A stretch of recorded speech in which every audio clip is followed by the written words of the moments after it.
Jay Crawford, Adam the Bull, Garrett Bush, and so many big names, it would take me hours to say all of their names.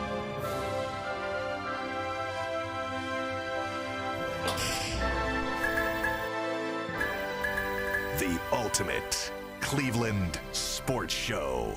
Booyah! What is up, beautiful people of Cleveland? I'm joined today by the one and only Tyvis Powell, Mr. Birthday. Tyvis, happy birthday to your oldest daughter this weekend. Yes. I believe she turned 3 years old. Yes, she did. Congratulations. It was one of those, Congratulations. It's one of those days that we just, we spent it with family. A lot of people came over. We was in Worcester at her uncle's crib, and it was just a lot of pool, swimming, pizza. You know how it goes. She actually had a lot of fun. It's crazy to see your kids grow up. Like 3 years flew by, and just who she is as a girl. I think I put it in perfect terms on Instagram. She has a beautiful heart like her mother, but she knows how to have fun like me. So it's like the perfect blend, and she just want to help. She always wants to help, and it's for her to be 3 years old and always want to help either me or her mom in something. It's an incredible kid. I've heard from years 2 to 3 is when kids kind of make their biggest personality jump. Yeah. You see that giant transition in your daughter from this time last year to now? Yeah, I mean, I tell you what, she got some sass to her. They say it's called the terrible twos, but they say it goes to 3 too. So we'll see. She got this thing where, she can say no. She'll tell you no, and you'll look at her, and it's like, she'll be like, no. And then you got to get up and put your foot down. I'm 30 years old. I didn't learn how to say no yet. I still can't say no to anything, so she's learning early. Yeah, I guess so. She can say no. I got kicked down the stairs for saying no. That's what I'm saying. It's like I don't want to jump on her, but I got to break this habit because she starts preschool in the fall. So I got to break this habit before she gets there. And, yeah, well, it's an uphill battle. G, how was your weekend? I mean, it was good, man. It was my mom's birthday, so we did some Filipino karaoke. Like we was at the house at the crib, and they was doing these karaoke songs. And me and my brothers outsung the Filipinos. You sung some Filipino? I shut it down. What was you singing? Man, listen. You know some Filipino artists? Manny Pacquiao. Yeah, he's kind of important. I only know. He does have a track. I only know Filipino bloggers. I might freak out if I seen one of them. Like there's Melgin, there's Filipina Life. And obviously Kulas is a rock star. Shout out to Kulas. I might freak out. I might be like, oh my gosh. The Filipino P, she's huge in the Philippines. I just watch the bloggers, so I watch their blogs. I don't know if those are real names. I feel like Bull when I dropped NBA draft prospects. Is that real or is that G making it up? It's the black Filipino. It's Philly. By the way, there is a black and Philly from the Philippines. He went over there. He used to be in the army. He went over there, man. Him and his wife got a store. So I'll be watching all the blogs. I'm gonna do a blog when I go back, and they can't literally leave the country. So my sister-in-law and my wife, they can't literally leave the country for, I think it's like 2 years, like when she get a K-1 visa. So we might go back in like maybe 2 years or something, and then I'm going to vlog. My goal is to be a superstar in the Philippines. I have faith. Yeah, superstar, yeah. I mean, you already got your own cult here in the United States. We everywhere, man. Are there barbershops in the Philippines? Like legit? I sell merchandise. No, not your barbershop, but like legit merchandise. Legit walk-in, talk shop, get a cut. Like, is it the same style of, or is hair cutting different? Yeah, all depends. If you're in the province, right? The province is like, they're like, that's the country, right? If you're in the province, they ain't got no stores like that. You're gonna get your hair cut by your mom or your dad. But when you're in a city like Manila or Cebu or Davao, yeah, all those places got joint. And by the way, G Bush has a store. I have a literal store. It'll be in the Philippines? Literal, yes, literal. It'll be up here. Listen, yeah, I sell all kind of stuff. Oh, and my swimsuit issue is coming out too. You got a swimsuit. He does. I saw it. I've seen it. Yeah. With my own 2 eyes, I know it exists. I got a swimsuit. Oh my gosh! Have you seen the bathing suit? I have not seen the bathing suit. Pandas everywhere. Yeah, Is pandas on it? Pandas everywhere. I got listen. It's crazy. Yeah, it's just like he laughing, man. I'm laughing because I believe it. I actually believe that you would do this. Listen, I already got the cologne. I already made it. I got 2 colognes out. It's 2 ready to go. So we moving. G. Bush is the man of more skills than anyone. Does the cologne anyone. last all day? Like the smell? Yes. And I got cosmetics. I'm gonna It's get got you the a gift. panda on it? Nah, that's all this. It's called Bushline Beauty. I'm dead serious. BLB, I know baby. you are. That's what make it even funnier. Here's what I'm gonna do tomorrow. When tomorrow come, I'm gonna just bring it and show you. I'm gonna sit it right up here. Wait, let's turn this into QVC. We're gonna turn it We'll QVC. sell it now. You can get it for the low price Coming up of right now, $27.95. This is XYZ 35C. We brought this. We had this out in February. And ladies, let me tell you what.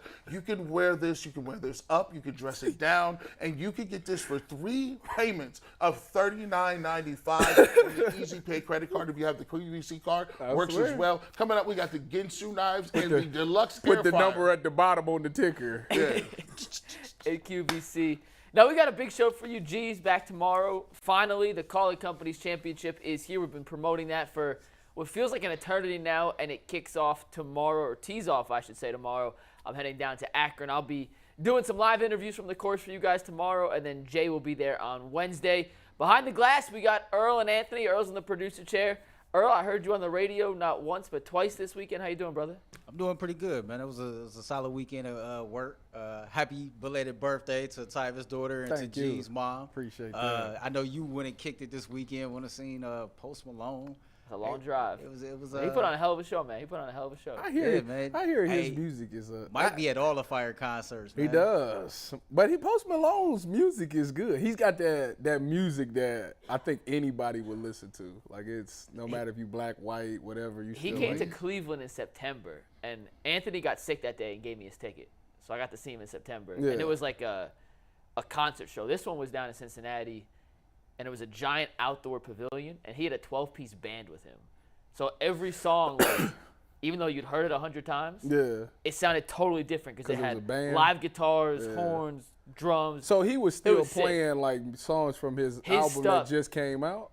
Or He has is- a new album coming out this month. He played a couple new ones. Okay. But it was like, But it was just his whole catalog. Is what yeah, he was yeah, yeah. doing. But it was Okay. all different because it had, a live band and none of the Yeah, songs are live. It was yeah. really good. Put on a great show. If you ever get a chance to Hey, see. fun fact. My first ever concert, it was I went to see Kurt Franklin.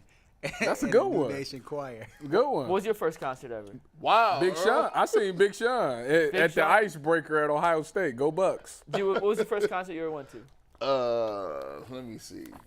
Concert.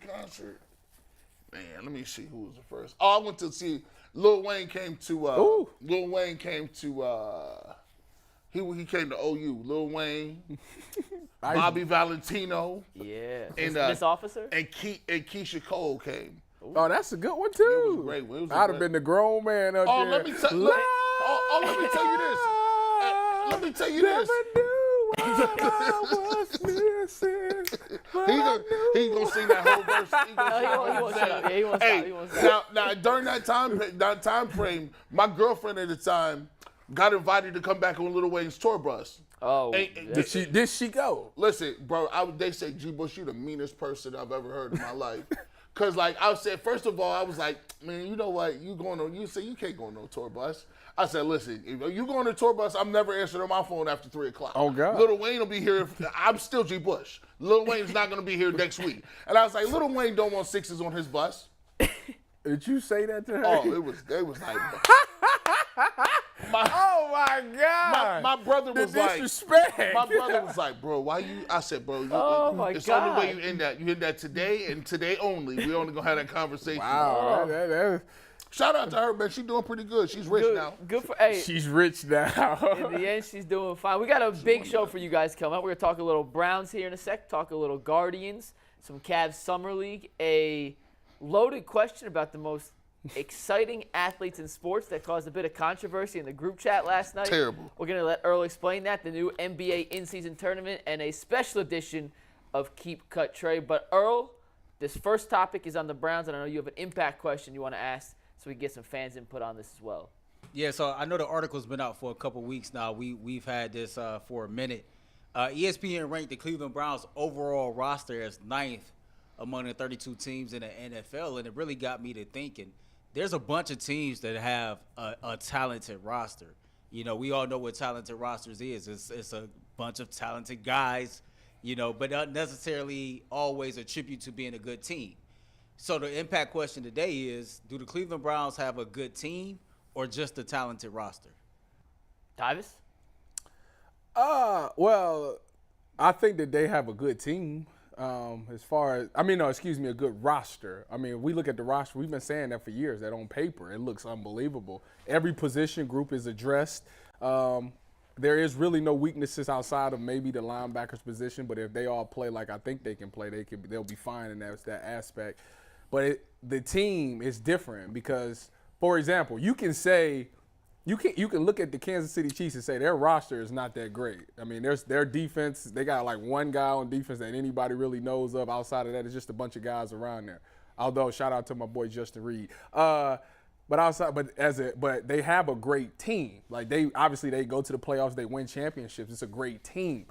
With the Browns, they have a great roster. I don't know if it's necessarily a great team. That's something that we have to see. It's been times where, you know, they've looked good. Cincinnati last year, they looked like one of the best teams in football. But then you have other games like the Jets where you break down in the end and they look like one of the worst teams. So team-wise, I don't know where we are as a team. I think we'll find out. Obviously, we need everybody to do what we expect them to do. But on roster, yes, it is. It's definitely a top 5 roster in the NFL, in my personal opinion. G? See, this is the reason why people get fired. Because if you got a top 5 roster, I could have said that for the Cleveland Browns multiple years. I thought they had a great roster in 19. I thought 20 they had a really good roster. Last year they punted. Okay, cool. This year they got a really good roster. Punted. To me, probably the best roster that they've had in the history of the game. In the history of their team, this is probably the best roster they have. Because I can look back and say no quarterbacks, no name receivers, no deep, really crazy defensive impact guys. If you look back and go to the Hall of Fame, the Browns don't have defensive impact guys there. So for me, I look at it like this. This is where coaches talk about it all the time. In the offseason, they say, when are we going to come together as a team? And a team does things like be complimentary of one another. Teams do things like, okay, Deshaun Watson threw an interception. Defense, we need to go back and get that pick back, right? We need to go back and get that back. Team stuff is, offense, defense is on the field a lot. We playing Joe Burrow. Hey, we can't expect a lot of 3 and outs. So we got to be able to keep the pace up to score touchdowns. We can't be kicking field goals. We're going to hold ourselves accountable over here. And so those are the things that the team stuff that we have to have. And the Browns have not shown throughout the season that they can play complementary football, and then people can actually sense the urgency or understand what the moment is. Understanding what the moment is, we've all seen teams like OU or smaller teams play well the whole damn game. And then all of a sudden you get to the fourth quarter and oops, you let the star receiver get a little quick touchdown real quick. Oh, there's the big play. Oh, you gave up a strip sack. And now you automatically see that momentum switching. And at that point in time, if you want to go upset somebody, you got to understand what type of time you're on right then and be like, guys, we want to win. We got to come down to get more points, or we got to get a turnover, or we got to make it happen. It ain't just going to happen for us. And the Browns, a lot of times, operate like that, especially when you see the Jets game. Guys, it's time for us to get the onside kick. You didn't get it. Guys, they threw an interception to us. DB drops it. Guys, all of that stuff. You take it a step further. I mean, you just look at, is it a good team? Well, let's look at their schedule from last year. When they went up against good teams, they went up against Buffalo. It didn't look good. They went up against Miami. It didn't look good. They went up against the Patriots. They look terrible. Terrible. So it's like when they went up against teams that are actually good teams, they didn't show up at all. So that's what makes me wonder. No, I don't think they are necessarily a good team yet, but they can fix that. I think today, as of July 7th, we know it's a good roster. Mm-hmm. It is impossible to argue with the amount of talent this team has collected, especially in the key positions. Mm-hmm. In my opinion, at least, the 3 most important positions in football for a successful team: quarterback, guys to protect your quarterback, and guys to get after the quarterback. We think Deshaun Watson is going to return to at least 85-90%, if not more, of his Houston form. Yes. Check at the quarterback position.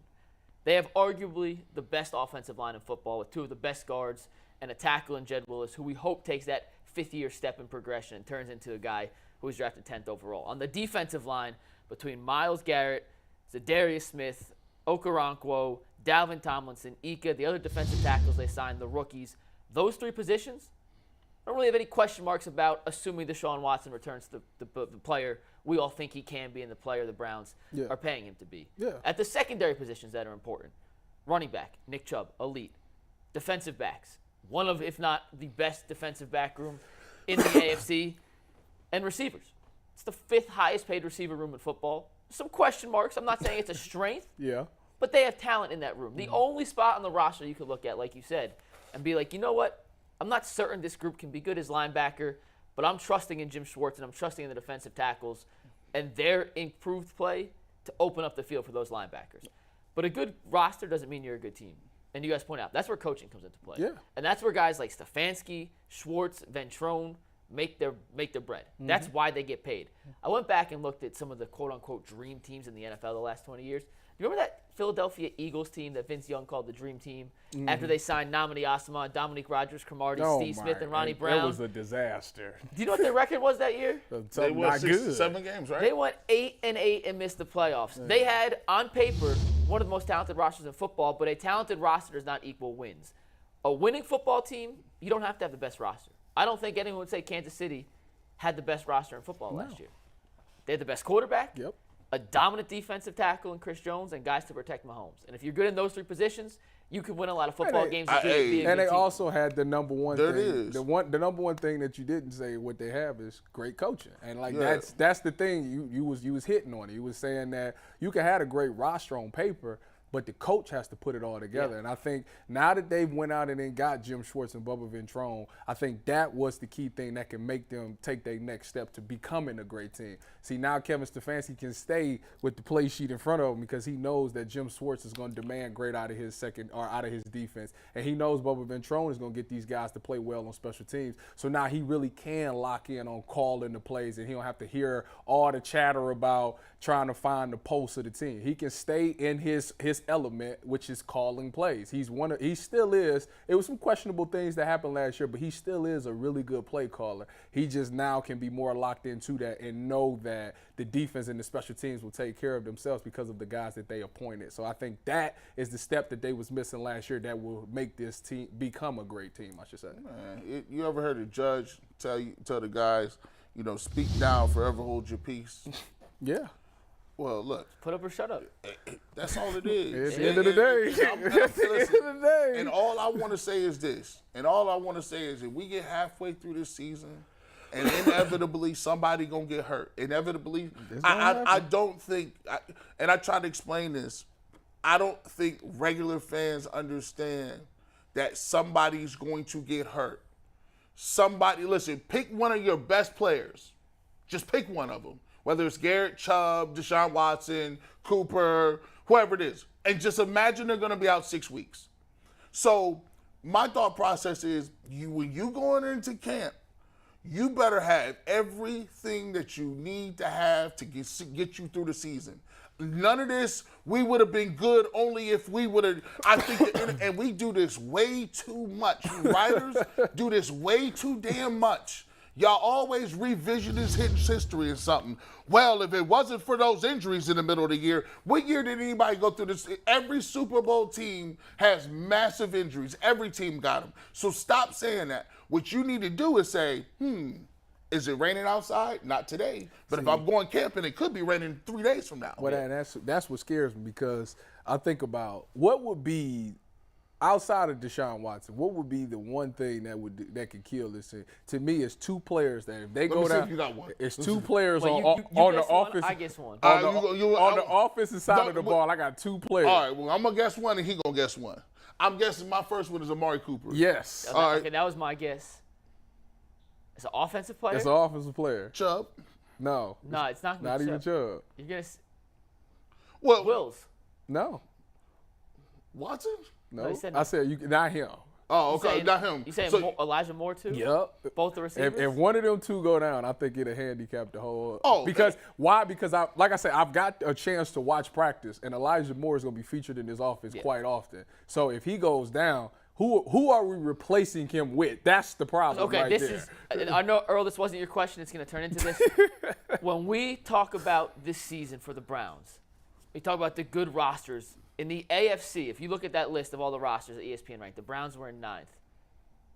I believe 9 of the top 14 teams were AFC teams. There are so many good AFC rosters, and that is why. And this is not a Hopkins conversation, but I'm going to make it a Hopkins conversation. Mm-hmm. A player like that could be worth half a win. The upgrade from DeAndre Hopkins to DPJ or whoever else, in my opinion, is at minimum half a win. Half a win in this AFC could be the difference of making the playoffs and missing the playoffs. And when jobs are on the line, from Stefanski, hell, to even Andrew Berry, to if Stefanski's fired, Schwartz is gone, Ventrone's gone. The new coach that's going to bring in his own guys. I don't get how you could feel confident going into the season with the receiver room that, like you said, if either one of your top 2 guys go down, who have both had a history of missing games without that backup plan when it's sitting right there. Now, if he doesn't want to come to Cleveland, whatever. You can't force a guy to come to Cleveland, but you can make him an offer that he can't refuse. And they have money right now. And it drives me crazy that I see people out there saying, oh, we don't need Hopkins. Well, yeah, I don't need $1 million, but it would damn sure help me pay my bills off a lot faster. Them is the same people that don't knock no. Them the same people that don't have no savings talk about we don't need no extra money. What are you talking about? Of course you do.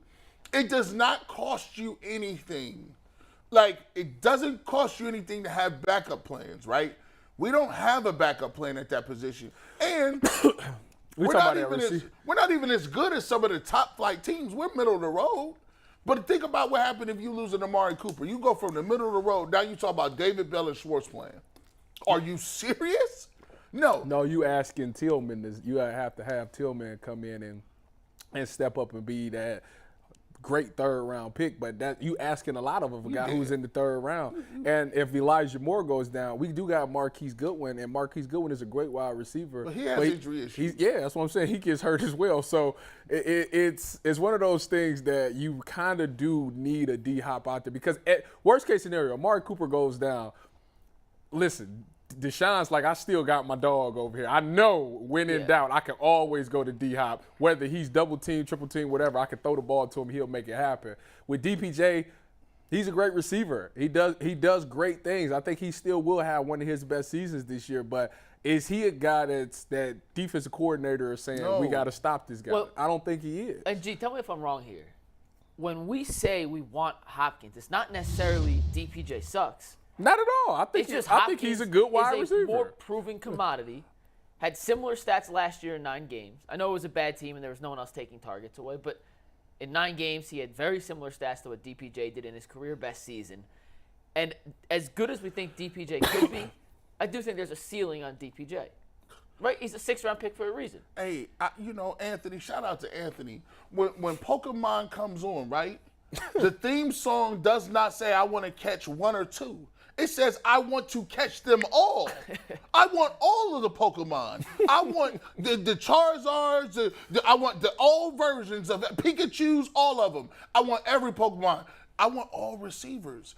Look, at the end of the day, when you're looking at these receivers right now, you might not think you need it. But nobody really thinks about their spare tire until you get a flat. Nobody think about how far you are from a gas station until the east side come on and you like, dang, I'm in the middle of nowhere. The Browns cannot be able to afford to be in the middle of nowhere with no blanket in the desert. Right now, y'all got 6 games to prove what you're going to get. And the thought process that I have, and here's just the problem. And I could go down a list of every major player ever to ever come here and ever play. The Cleveland fan base and the media, I'm just going to let you know, they do not like outsiders. I'm just going to be real with you. If you played for Michigan, they're like, I don't know. I'm standoffish. You play for Michigan. I don't know. They used to say for years, why don't they draft Ohio State players? I'm like, well, if the Ohio State players were available, we would take them. And if they thought they were good, they would take them, right? They asked the same questions. When DPJ gets upgraded because he was drafted here. He gets upgraded because we value homegrown people that are from here. That's the first thing people say. Northeast Ohio ties. Grew up right down the street here. Who gives a you know what? I don't care where you're from. Can you play?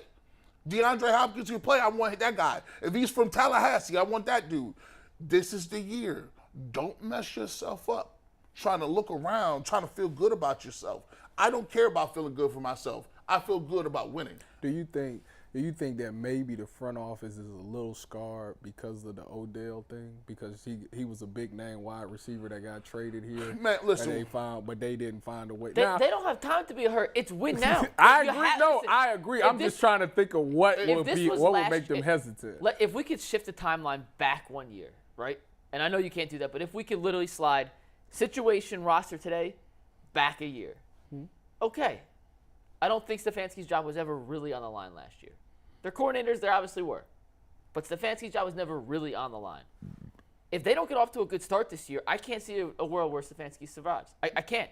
No. And if you are all in, including Barry, I don't care what you say, Barry's on the hot seat too.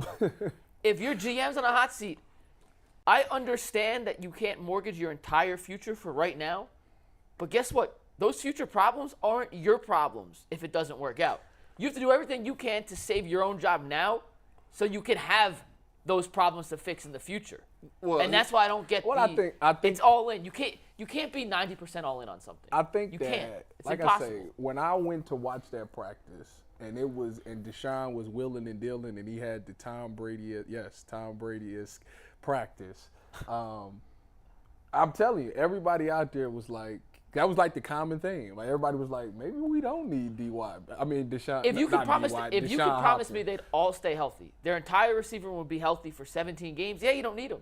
Well, I just don't think that's realistic. But I'm telling you what they looking at. Like if you see it, because they get to see it every day, and they see the production, they see how Deshaun Watson is throwing this ball, they see the receivers making these plays. It's like, maybe we don't need D-Hop. And I think that's what they think right now. No. But like I say, if an injury happens, then they have no choice. Listen, the people that's thinking I even question the way I think. Nobody in the Cleveland fan base gets an idea.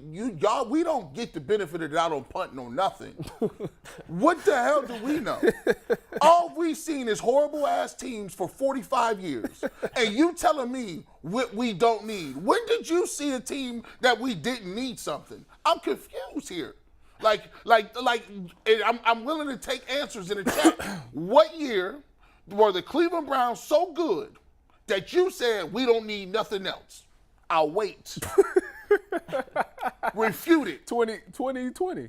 And we still needed something, because guess what? What we need? We needed Odell Beckham Jr. When you watch that, I watched 2020 all over again. Rashard Higgins was your best guy. Him and Juice Landry, and they was out there walking with 82 speed on Madden and their receivers. We needed a deep threat. We didn't have it. They was a 4th and 12 away from beating the Chiefs. Guess what? Actually, to be quite honest with you, they are Rashad Higgins holding the ball away from actually getting in that game. But nobody wanted to say that. Tyvus, you've been in locker rooms. If you came back to next year and you heard that, cats is all.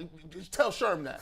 Sherm ain't hearing that. Did you get it done or not? Did you get it done? That's the answer. Yeah, no, he did. Did you get it done? So there you go. I got 2 questions. One for the panel, one for Tyvus. For the panel, I'm looking at Spotrac right now, and the current available free agents are wide receivers. You all talk about the depth at the wide receiver position. This guy I'm about to mention is not DeAndre Hopkins, but by a long shot.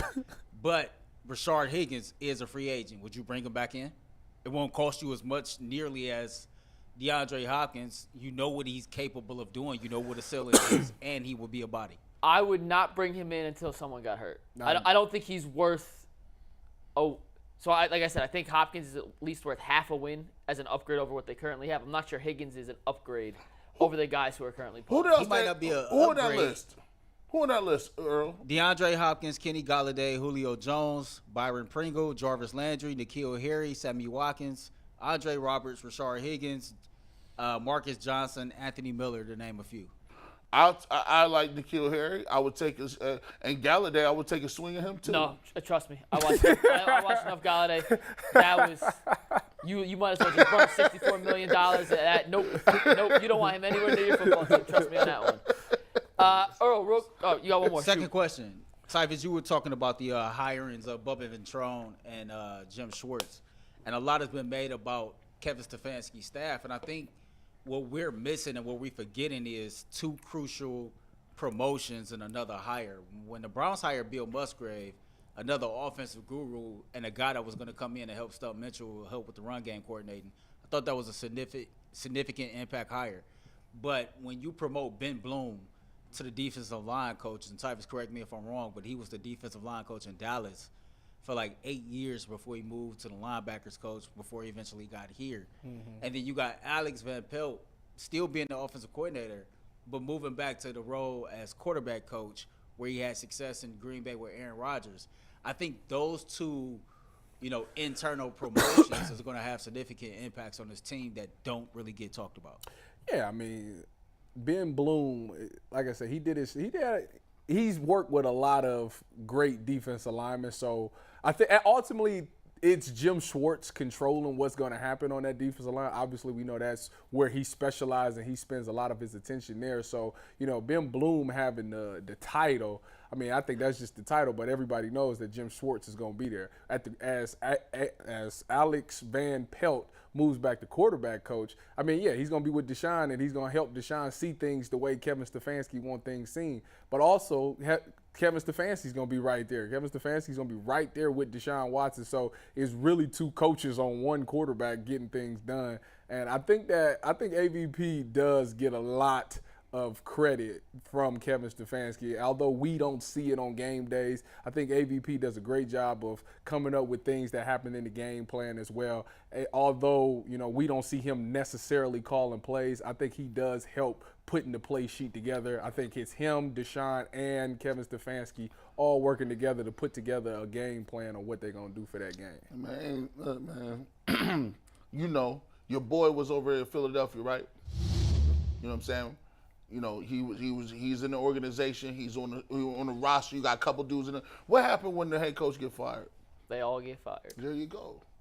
So Alex Van Pelt and all of your nice little game plans or whatever you got going on, that's nice. That sounds good. What they got to do with anything? If it comes down to Kevin Stefanski, all the rest of the dudes up underneath him, I like y'all. But y'all not Stump Mitchell. I like you and your beard. I like it. I like how your running backs play. But that Papa Smurf beard will be in the unemployment line if Kevin Stefanski does not get this thing done. And and when I mean done, it has to look new age. People you got to think about it like this. And bull or poo-poo it.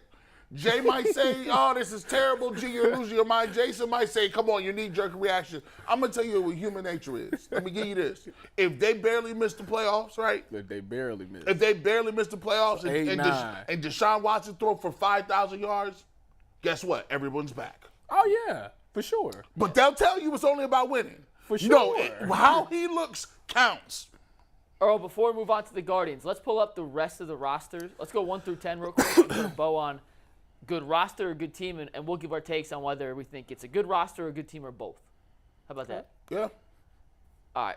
We'll let Earl pull up that graphic, and then we will run down the list and name either good roster, good team, or we feel confident as of today they'll be both. We all started the show confident the Browns have a good roster, the makings of a good team, but we need to see if they can put all the pieces together to then become a team. So starting off at number 1 with the Chiefs, good roster. All the above, letter D. Good team. Yeah. We're confident. I don't know what roster-wise. I mean, they got Kelsey and Patty. Do you need more? No. To be a good roster? I'm not saying a great roster. Yes, you do. Yes, you do. That just shows you. That shows you how good their roster Cut is. it out. That they can come out there with 2 people and smoke you. Name me somebody on the Chris- defensive side of the ball outside of Chris Jones. Outside Nice. of Chris Jones. Hey, listen, it don't matter. All right. It does, because we're talking about a Their good DBs roster. are good. They got McDuffie. They drafted George Karlaftis in the first round. He played well in the postseason last year. I know Dude they from lost Purdue, Frank yep. Clark.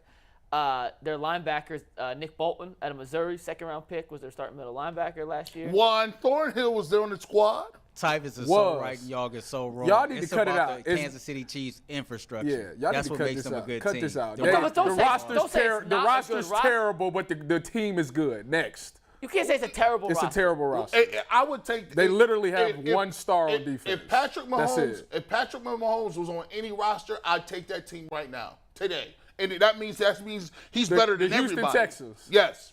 Give me the Texans. So they got a great roster. Yes, with Patty Mahomes. Yes, because he's got Mahomes. That's not a. You're missing the point. 53 guys make the roster.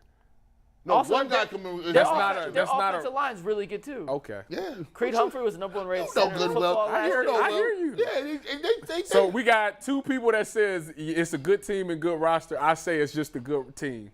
Next. All right, number 2, I believe it's the Philadelphia Eagles, the Super Bowl losers from last year. Good roster, good team. We'll go back up. I think good roster, good team. They got a lot of talent, a lot of good positions. They got both. The Bills, I don't love the Bills roster as much as some other people do. I don't either. I still think it's a good roster. I'm not confident it's a good team, but I'm not as high in the Bills So roster here's as some other people. so let me give you this. Like, this is the way I think. If I was the Bills, and they had the cap space that the Browns have, they should be getting DeAndre Hopkins, because I don't think they're potent enough. All y'all want to do is run the ball, throw the ball. That's fine. If y'all want to throw the ball 100 times, you better have the whole old Houston Oilers. You better have Haywood Jeffries, Ernest Givens. You better have everybody. You got two. You got Stephon Diggs. You got Gabriel. I think they need to upgrade, and I'm not as high on their roster. I'll actually be truthful. I like the Dolphins in that division. AFC East. I do.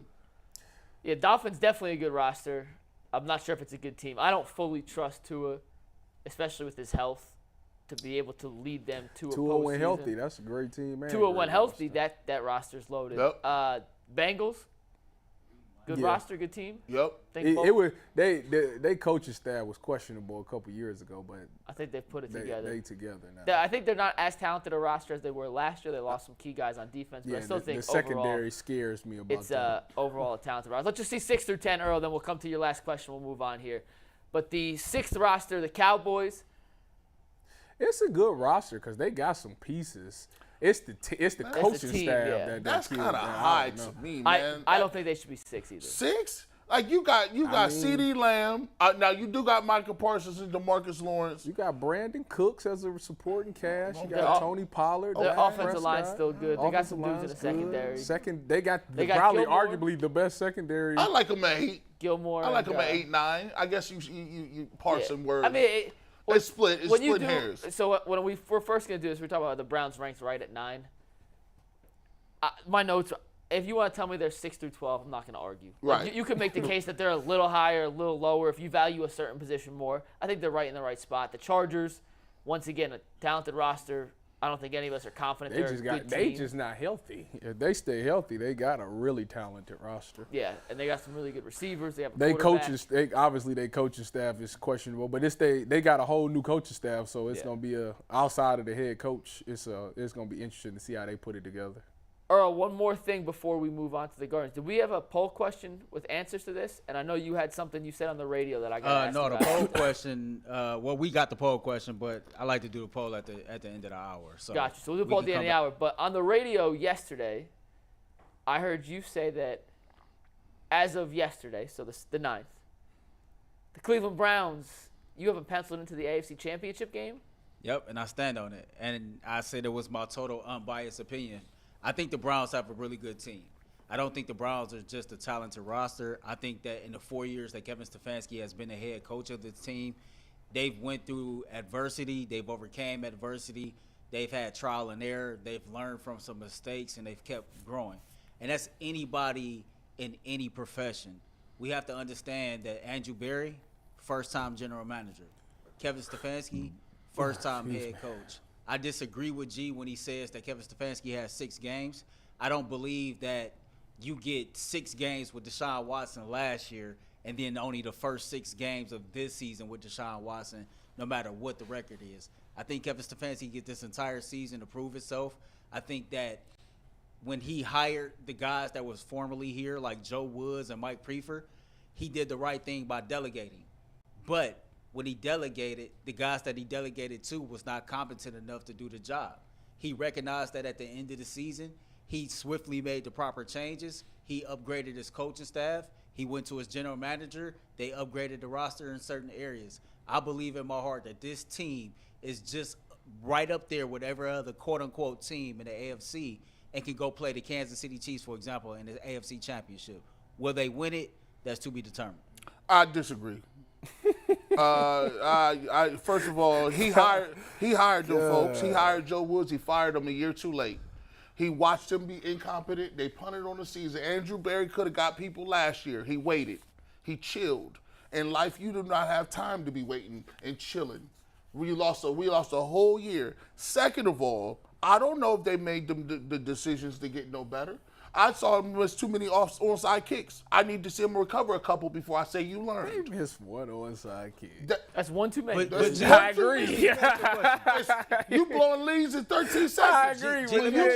When you You're not about to see. I'm not gonna let you put gas on it like it's worse than what it is. Tyvus, you'd have been in them rooms where people get that Dear John letter the next day. You dropped the ball, special teams, man. G, I got a question for you. Yep. Why are you still harping on last season when everybody up here understands that in the NFL, good, bad, or indifferent, what you did last year don't matter? Let's say hypothetically, right, we talking about the Cleveland Browns who made the playoffs last year. I can't sit up here and hang my hat on what the Cleveland Browns might have did in a positive light last year as I look forward to this year. And I get what you're saying, but we know in the NFL, you can have a number 1 overall pick and be playing in the playoffs. We've seen teams win the Super Bowl and not even make the playoffs. Last year is last year. If you look at the improved infrastructure of this team based on what they did from the offseason started this year, they are in a much better situation and a much better place than they was last year. I'll give you this. My retort is this. Yes, they got better on paper. However, when you're in the NFL, it's part of your resume. It's part of what, like when you go sit in front of an owner, you can't wipe the season clean every offseason. They're going to say, well, what did you do last year? Did we see some improvement on the field? And the only way to do it, now trust me, I like the team just as much as you. I think they got an opportunity to go to the AFC Championship. I do. However, when it comes to Kevin Stefanski, at some point, the rubber meets the road. Either we feel like you're a guy that's going to be able to lead this team somewhere else, or we don't. At the same time, I done seen the Bengals go from worst to first in that same period. I've seen teams win championships, mixing rosters, moving people. The Cleveland Browns have a great roster. It's up to the people that are now in them offices to get that talent to perform. And that's what I'm looking for Stefanski. Yeah, and we'll move on to the Guardians. Or one thing on that, and this is not pro what you said, anti-G. This is just out there. I think this is why people a lot of times get caught up in talking about last year while also looking forward and not being sure exactly where to fall in the middle. We can either project or we can go off what we saw. And no team is exactly the same from one year to the next. Mm-hmm. It changes, but it's also projecting the unknown. And we don't know the future. And this is, once again, not a shot at Elijah Moore, but Elijah Moore has been turning heads in training camp for 3 years now. You go back as a rookie, I wanted to put a post up. The first report from Jets rookie camp, rookie Elijah Moore turning heads. Barely played. Going in the second year. don't do that. Elijah Moore turning heads. Barely played. This year, Elijah Moore turning heads. That's not to say he can't actually turn heads. Well, to project what's going to happen. We just don't know what's going to happen in the future. It's not fair. That's loaded because at the same time, it's kind of like when Odell was here with Baker. You know, it was like we thought Odell may have been washed up a little bit. He leaves here, goes to with a better quarterback, and boom. No, some people thought he was washed. Excuse me, some people. There you go. Some people thought he was some washed respect up. on that. And because I was with you, I was like, I don't see that, but whatever. But that's my point. But what I'm saying is, you could project something, and it may not be the reality, or you can go look at what actually happened and try to figure out why it won't happen again. So it's an impossible. It's not. We should be looking ahead to next year, but going off what happened last year is the data points we have to go off. And I can see because me sometimes I get excited. I'm like, oh, I love this. I want them all to get touchdowns. But I can see how some people say, okay, G. Bush, that's cool. But if the Cleveland Browns had a track record, like when we say good teams, the difference between us and good teams is that Kansas City is going to play at this level. Yeah. This bare minimum you're going to get. They're going to do certain things. They're going to play great special teams. They're not going to hurt themselves. They're going to have good quarterback play. They're going to be innovative. Those are the things I'm saying. So that stuff translates. Once you put year after year after year, you start to put those people in a position where you know what that organization is about. With us, We don't have that benefit of the doubt. So our fans are just like, listen, you got to show me first and show me some consistency, and then we'll give y'all the benefit of the doubt and say it was just a down year or we can do something. The fact of the matter is this. It all depends on number 4, okay? Number Yeah. 4, Yes. to be honest with you, Yes. what Joe Burrow did with Cincinnati is he truly saved the franchise. Him coming there and being the player that he is, he saved that coaching staff, he saved that organization, he saved that city because the Cincinnati Reds was terrible in the last few years. Obviously, they better now. But he has saved everything about Cincinnati, and it's all because of the player and the person that he was.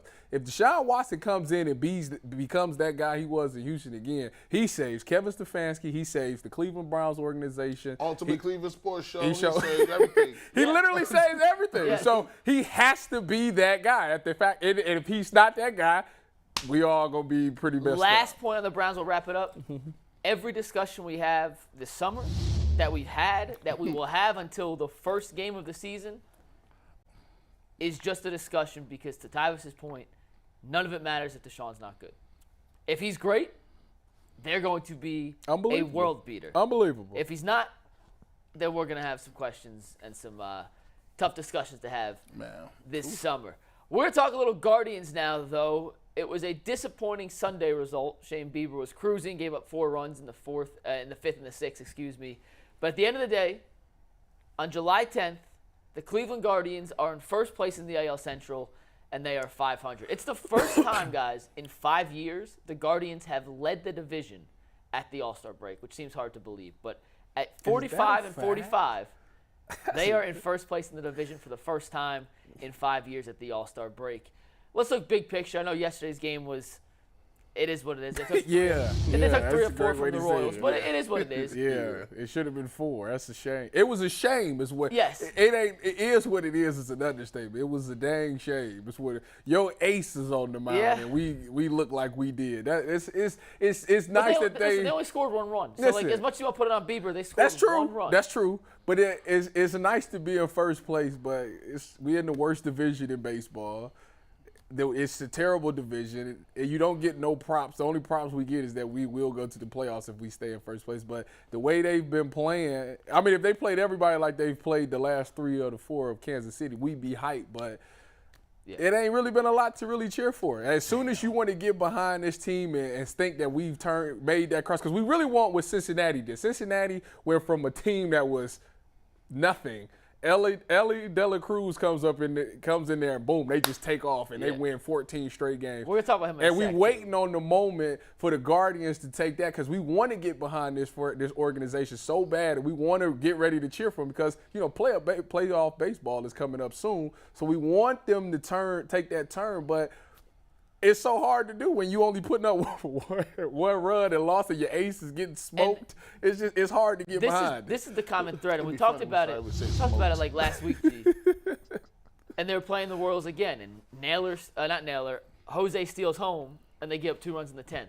And as soon as you feel with this team that they're taking that step to getting over the hump, it goes back in a deflating way. And last time it was Clase blowing a save. This time it was Bieber giving up the run in the 5th and then 3 in the 6th. As soon as you feel like they're right on the precipice of doing something, I don't want to say special, but sweeping the Royals. No, doing something, being a legit playoff baseball team. As soon as they're on the precipice of that, it feels like they always take a step back. And sometimes that's just the year it is. And they are blessed to be in the AL Central. But, Earl's question was, where are you on this team heading into the All-Star break? Is it any different today than it was 4 games ago before this series started? No. Wholeheartedly, no. It's not. I've been on record for saying this for so long, and because I really want to. I feel like we can't have intellectually honest conversations about the game of baseball because a lot of people hide behind numbers, right? The same way if we were trying to have those conversations about whether you can win with 2 big guys who can't shoot. We have those conversations all the time. We have conversations in philosophy on how much should a star running back get the ball or how much do you need to pass the ball in order to be a championship organization. We don't have those same intellectual conversations about baseball because you always get to the huge elephant in the room. And yes, it's cool to say we have these guys that can, hit singles and run hard and hustle and all that other stuff. The reason they're 500 is because they're mediocre baseball players. Not because they're not trying, not because they can't string it together. It's because they're less talented than other teams. Yep. And we never say that about the Guardians. And because we love the coach. We like the way they do it. People like to generally, in my opinion, people like to be thrifty. When you're thrifty, when you go get something for a bargain, you tell your friends automatically, look at these Jordans I got. Brand new Jordans right here. Found them over there at the dollar store. Guess how much they got? $250. I got these for $40. It make you feel good when you find a little steal. You're like, man, I can take that money, go do something. But the Guardians, Steve said something earlier. Steve said, Bieber. Steve who? Yeah, he has topics now. Director Steve. Director Steve has topics. What? Content Steve. He was in the meeting. He said, G, what is the outcome when your pitcher, your ace is in a pressure cooker? And he's getting talked about trading. How does that affect his game? Did he say it like on that? On the mound. How does that affect his mental space? I say, damn, Steve. You're cooking right now, Steve. I said, let me answer that question. I said, that's difficult. What if they told you, Director Steve, they weren't going to give you your money? What if you came in every single day and you was the best at your position in the city, but they said, well, you know what, this only Cleveland. We can't pay you for what you're worth in New York. We can only pay you what's worth in Cleveland. Small market. He said that would affect me. Hurt my feelings. Steve, rebuttal? Tyvis, I actually do have opinions about this stuff, and I've learned from you guys, so there you go. I'm shocked. I'm shocked. Yes, because sir. Steve told me that he sits there and he barely listens to what we saying because he got so much going on behind the computer. He's dialed in. That's what he said. Barely listening Plugged for in. Steve is significant more sports information than he's ever gotten in his life. So by barely listening, we have made Steve at least 1% Tyvis, smarter. I'm sorry. What did you say? I didn't hear you. What did you say? Steve's actually I really was funny, busy. by the way. Yeah, Steve's kinda. low-key hysterical. That's why people think we hate each other because Steve is always taking these shots at me. I don't know what. Steve's mad at me because I'm the athlete that he wish he was. That's just what it is, and it's fine, Steve. Hey, I'm sorry that I was Director blessed that he Steve, wasn't. tell him the difference between you and him is you feel comfortable when you get pulled over by the cops.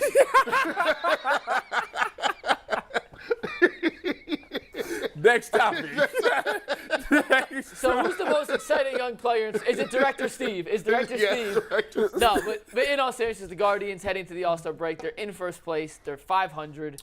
They are exactly the team I think we thought they were. But Progressive is jumping though. Fans have shown out. Hey, when you go down there, it's a club. Put it to you. Listen, they got tenderonis down there. They started to bring the nice-looking girls back out. It was dry down there. It was a lot of moms and knitted sweaters. You paying the $50 for staying in the room? Heck yeah. Okay. It's a great deal. I'm just asking. They get Ohtani. I give them 100. I'm married. Now, back in the day, me and you could go down there. We could clean up. We could win. We play this two-man game. But now we nothing. I'm sorry. Would you I think outside of would the you Guardians game experience is it's dope. Wait, Yeah. hold on, It's a Earl. great time. I got to piggyback off of G. Would you be one to take one for the team? Was you that guy? All depends. If I'm not gonna be scoring 12 points every game. Okay. I'm a shooter too. But every now and then you'll take one for the team. Yeah, listen, I take charges.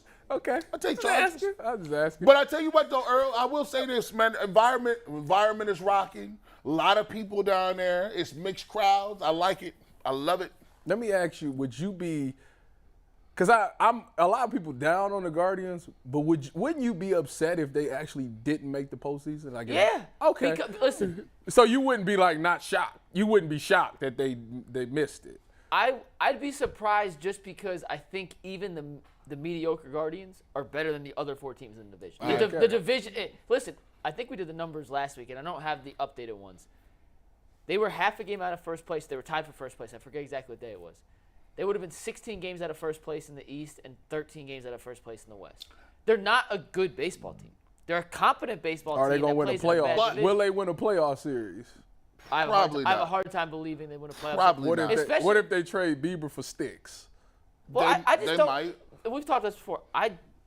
And Jason sat in your chair, and Jason has made the case that you have to trade Bieber at the deadline because there's not a lot of starting pitchers available, and teams will overpay despite his, I don't want to say subpar performance this year, but subpar for Bieber's standards, that you might get a little more back for him just because it's a supply and demand thing. Yeah. And I'm hypocritical here. Like, we all hypocrites, right? Because here's the thing about the Guardians.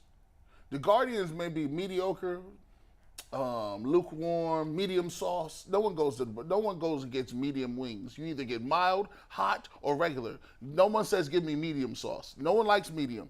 But in this market, the Guardians are Teflon when it comes to that because we like them. Yeah, it's weird. I support them every day because I throw this hat on. Even if they 500, right at the top of the thing, 500, I'll give you, and I'm a marketing guy. I'll be looking around trying to find out how to get to these cheat codes. My parents will talk about the Guardians and be upset, but will be at my house watching them the whole 9 innings and clapping it up. And I'm like, if that was the Cavs, they'd be pissed off. If it was the Browns, let's not even talk about the Browns. It does not invoke that people watch vitriol. the Browns. They watch the Browns game no matter what. But the 0-16 team, everybody watches. But it'll ruin you though. Like oh no, the Guardians ain't gonna ruin the game for me. There's so many baseball. There's 162 baseball games that not any individual game is more than a paper cut. But at some point, you keep losing a bunch of paper cuts. They start. But to the Guardians' credit, they always find a good Band-Aid so you don't bleed out, right? And then the next day, you're like, oh, the Guardians doing good. They find little stories. Jose Ramirez still's home. That buys you 5 more games. It's a game they lost, too. Right. They lost that game. Yeah. And a couple notes on the Guardians. Clase is not going to Seattle. Yeah. He's going home. I think that's the best thing for him. He having a kid, right? I think his sister's having a kid. I don't think he's having a kid. Okay. Don't quote me on that, but I believe it's a family member having a kid. But he's not going to Seattle, which means he won't be pitching. Won't be used in the All-Star game. He is the single most used reliever in baseball. He leads the league in saves. He leads the league in blown saves. And he leads the league in outings. The best thing for Clase down the stretch is to rest that right arm. Don't throw any pitches. I know it's an All-Star game. It's not high stress. But literally at this point, anytime he throws the ball, I get worried that it's just adding wear and tear to his right shoulder. And we need him to stay healthy. Jose's going. He'll be their lone representative. And I do think the home run derby is tonight, right? Yes, it is. The home run. Someone's going for 3 in a row. 3 in a row. Pete Alonso lost last year. He didn't win last year. Juan Soto won. Soto won last year. Yeah. J-Rod is in it. Put 20 on Mookie. Nah, put it on Pete Alonso. Pete Alonso was built for this. Put a 20 on Pete. Right here, you ain't gonna get that much for winning it though. So this right here, this gonna lead me into the rebuttal. So the last time to have three home run derby champs in a row was Ken Griffey Jr. The last person that I knew that was over a top superstar was Ken Griffey Jr. And you know how I know Ken Griffey Jr. is a star? Because Ken Griffey Jr. has retro kicks re-released. And they always sell out. Multiple colorways. Isn't he still getting paid? He's still getting paid. Ken Griffey announced the first overall pick in Major League Baseball draft last night. That's how much of a superstar he is, came right? out, and guess who had the pick? The Pirates. In the Reds division. See? I know he played for the Mariners too, but yeah. So for your boy, De La Cruz, to even be on anywhere next to that, I need him to announce the Double-A All-Star team. He better win 3 straight home run derbies. We're saving it for tomorrow. It's a loaded. You tucked it. We're gonna pivot. They tucked it. They tucked it away. The 12 to 12-10, the NBA in season. That's scrapped? We're going to scrap that. We're going to do De La Cruz at 12. Let you break down Emoni Bates at 12:30. It's a loaded That's the pivot question. we going to make. Okay. It's a loaded question. It is. It was a challenging question, but G had the worst take of the year. Well, we'll get to that in a sec, but Earl, I know we got a couple of reads we got to get to, so let's get these reads in. Here we go. Then we will get to the loaded question, and G. Bush's question we'll take here. So anytime I'm in the lead producer chair, I like to use our Ultimate Cleveland Sports Show community tab to set up the PCC Air Force poll question of the day. So thanks to everybody that got over there and voted. Make sure while you're over there on our YouTube page that you subscribe. If you're already a subscriber, tell a friend, a family member, tell your kids, and go tell their friends down the street. You know, go tell your aunties, your cousins, the whole 9. So the question was, ESPN ranks the Browns roster 9th. Do the Cleveland Browns have just a good roster, or are they now a good team with all the moves made on the roster and the coaching staff? We had 382 votes. An overwhelming 82% says yes. The Cleveland Browns have a good team, and as always, it's brought to you by PCC Air Force. If you're looking for a job with career advancement and great benefits, PCC Air Force is a lead manufacturer in Northwest Ohio, and all locations of PCC Air Force in Eastlake, Menor, Whitcliffe, and Minerva are hiring right now for all positions that start off at about $18 an hour. Plus, you get free full benefits, paid time off, a signing bonus. Apply right now at precast.com/careers to learn more. And it's 12 o'clock, and you all know what that means. That means the second hour of the Ultimate Cleveland Sports Show is brought to you by the Colic Companies Championship. See your favorite golf legends play in the Colic Companies Championship July 12th through the 16th at the famous Firestone Country Club. Fun, family-friendly events all week long, featuring a new fan zone experience, free attendance for kids, and concerts every single night. There's something there for everybody. You can learn more at colicgolf.com.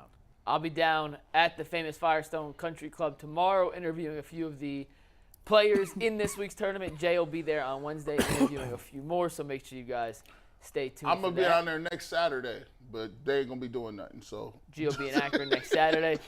All right, it is time to get to the question that caused quite a stir in the group chat yesterday. And I'm going to read this. Yeah, read that. Exactly Why did how I not Earl see sent this it. in the group chat? Well, it was in the rundown. Oh, it's in the rundown. Oh, okay. So See how they do me? this is exactly how Earl sent the question. Then Earl, I'm going to toss to you to set up what G said, then we'll get into it, okay?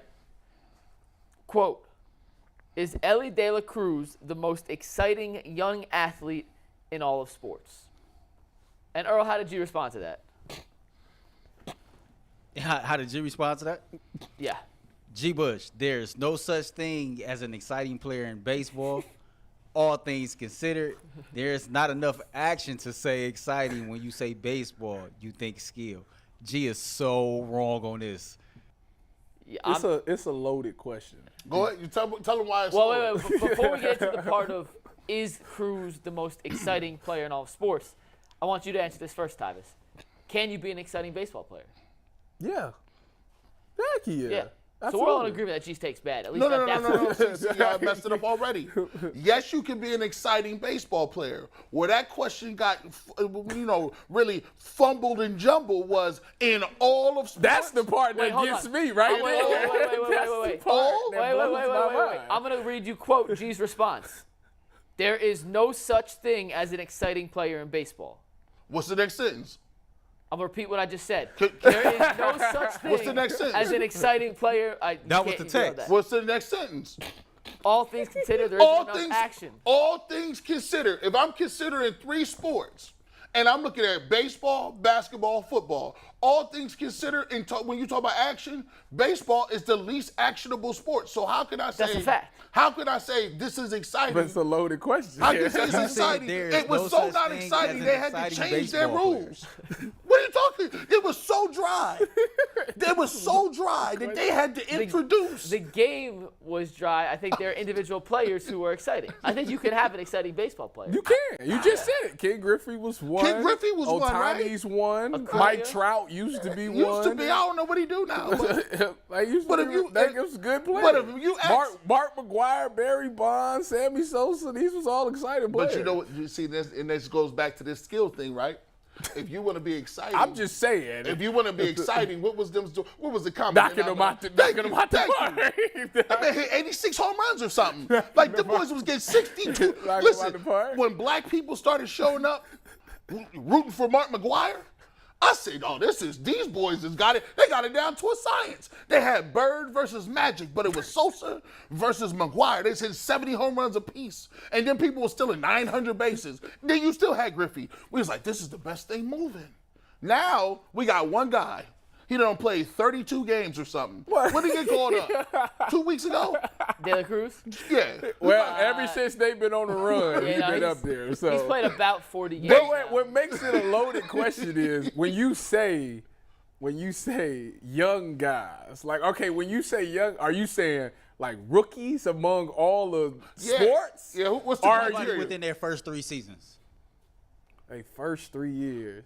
How many years has like Jai and Zion been in the league? Like, this will be their fourth, so they're just out of that. But, like, in general, I think De La Cruz is electric. He is electric. I would not say I'd be more excited to watch him play than This is crazy. even like Wembanyama. Like, I'd rather watch How could you? Wemby play. I'm saying they just drafted Wemby a couple of weeks ago, and Britney Spears got smacked for trying to touch this man.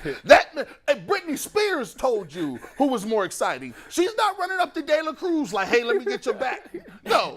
De La Cruz don't got. I don't even know what he would look like. But if Wemby walked in, he hit his head on the roof. Wemby, I mean, De La Cruz is 6'5". He a foot shorter than Wemby. That's true. Doris Burke gave him the name Wemby. Y'all gotta cut this out. Look what you talking about. That's how high he is, bro, right now. They talk about, listen, San Antonio just went from no games on TV to all the games on TV. I still can't even see the Reds because of Bally's. He's done. I can't. De La Cruz has, put it to you this way, more people have tuned in to Reds games since De La Cruz has been up there because of some of the things he's done. No, don't look at the home run thing. Keep that right there. That's exactly what you're looking at. Keep that right there. Don't look at the home. The man hit for a cycle in the game, and he stole second, third, and stole home. Like that's some stuff that don't happen often. And So he picked a home run, and he has the fastest thrown infield ball. That's what I'm saying. He's 97 miles an hour from third. He's much watched TV. Like y'all got a pitch gun. If he's on, I'ma watch it because I'm expected to see something. He's gonna do something amazing.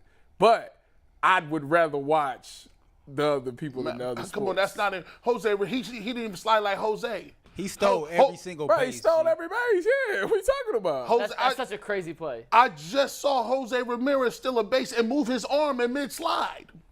Over the top of his swim, move somebody and score. Have you seen? I like him. You know what I like? What about the cycle he hit? That's okay. That's cool. That's okay. Cycle's cool. Wow. Cool. Oh, that man lost his mind now. You taking it too far. A cycle is cool.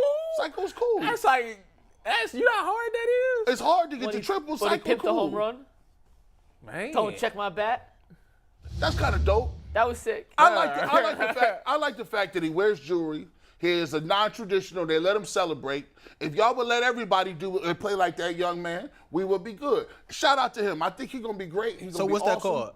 That's an exciting player. That's a player with swag. That's a player with skill. You said you had to have skill. Skill is part of it. Is Ronald Acuna young? Yeah, he's 25, 24. What year is this in the? Never mind. He won MVP 3 years ago. So Okay. Like if you like here, listen. If somebody said, "Are you more excited to go see Anthony Richardson play?" I'm taking Anthony Richardson. What? See, that's. He's the same.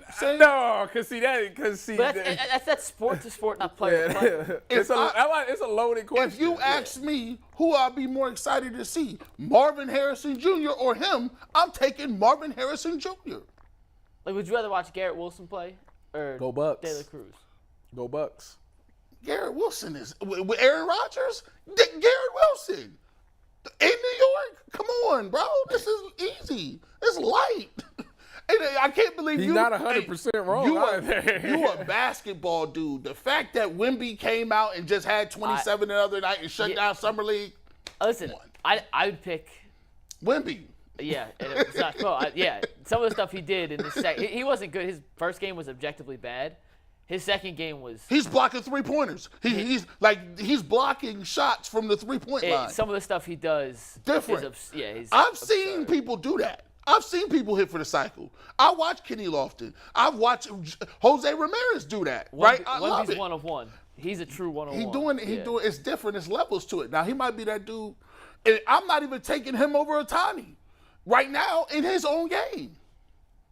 I think it's a fair question. I think De La Cruz is absolutely electric.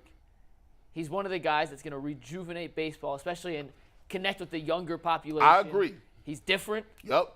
He's emotional. Yep. I like that. He's Super Saiyan size. Yeah. He's huge. 6'5", 210, 215. He's 25. He's phenomenal on the base pass. Mm-hmm. Elite in the field. Mm-hmm. And he can hit. Hey, listen. He's got a chance to be the face of baseball.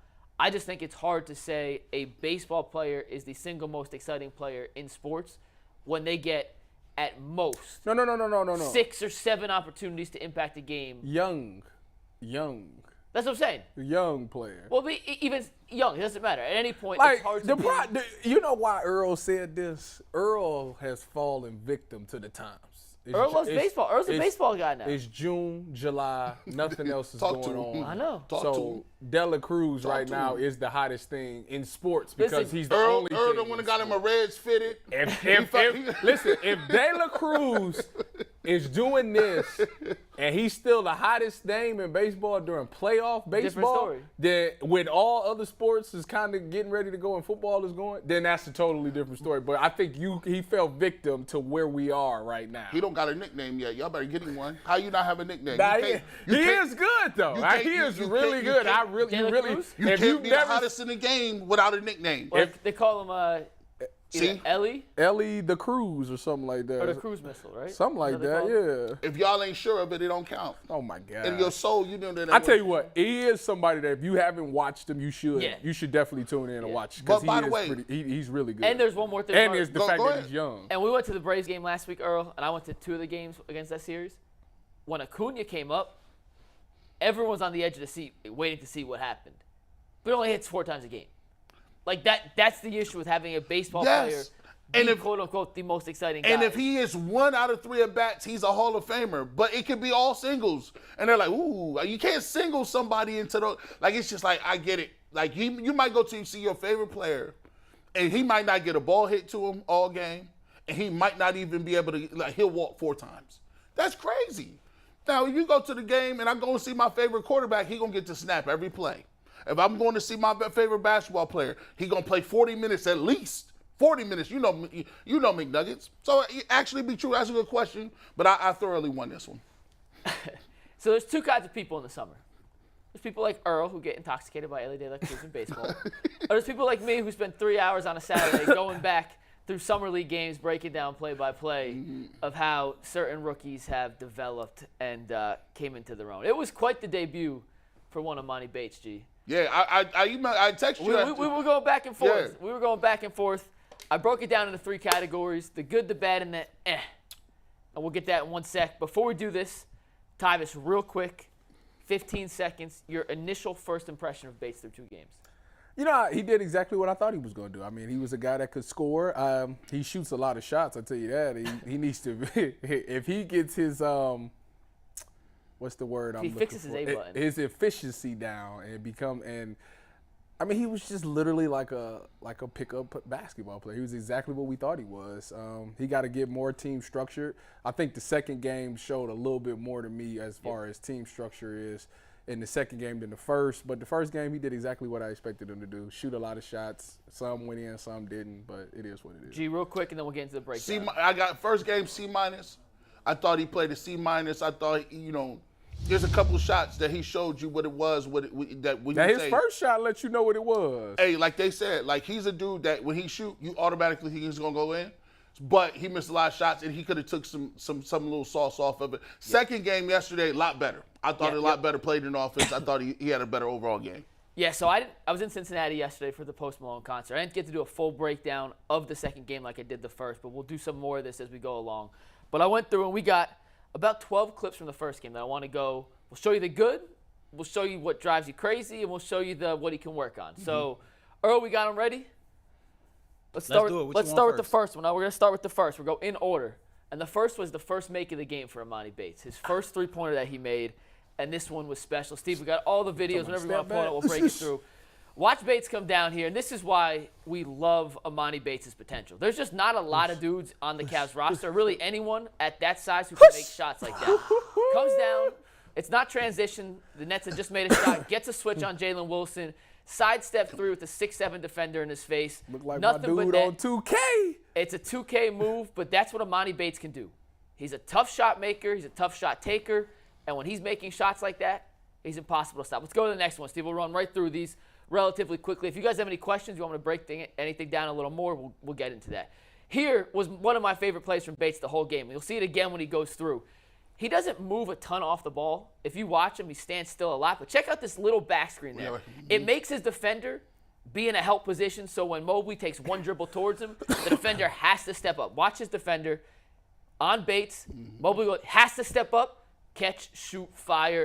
That's beautiful. By the way, Mobley saw that, and that's impressive for a forward to see that. And he was like, "Yo, let me get my man the ball. I'm not open." By the way, I laughed and told Mike that Mobley's older brother has better ball skills than his younger brother. We'll get to Mobley, and we got some other guys we'll talk about in a sec. All right, the third make of the game from Bates. This is the toughest shot he made all day. This one is the one that is why you draft a guy and hope he can develop into something, because the amount of guys in the NBA, not just on the Cavs roster, but in general who can make shots like this consistently at 6'9" is low.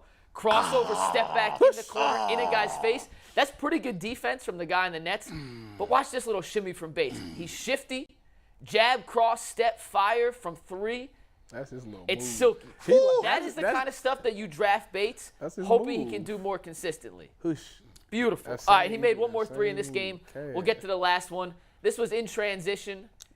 They're interviewing Karis LeVert. Little give, go, get back, and fire. A little quick. I don't think he needed to pull that, but we learned that the dude's going to catch and shoot, and we'll get to some of the And he rough already decisions. did. And the cool thing about Emoni Bates, his 2K game, he shot the ball. He already He's back quick. court. He already back. Yep. Look, I'm already gone. I'm at half court. You don't even see me in the screen no more. All right, next play is a backdoor. This is my favorite play he made all game, and it wasn't even a made shot.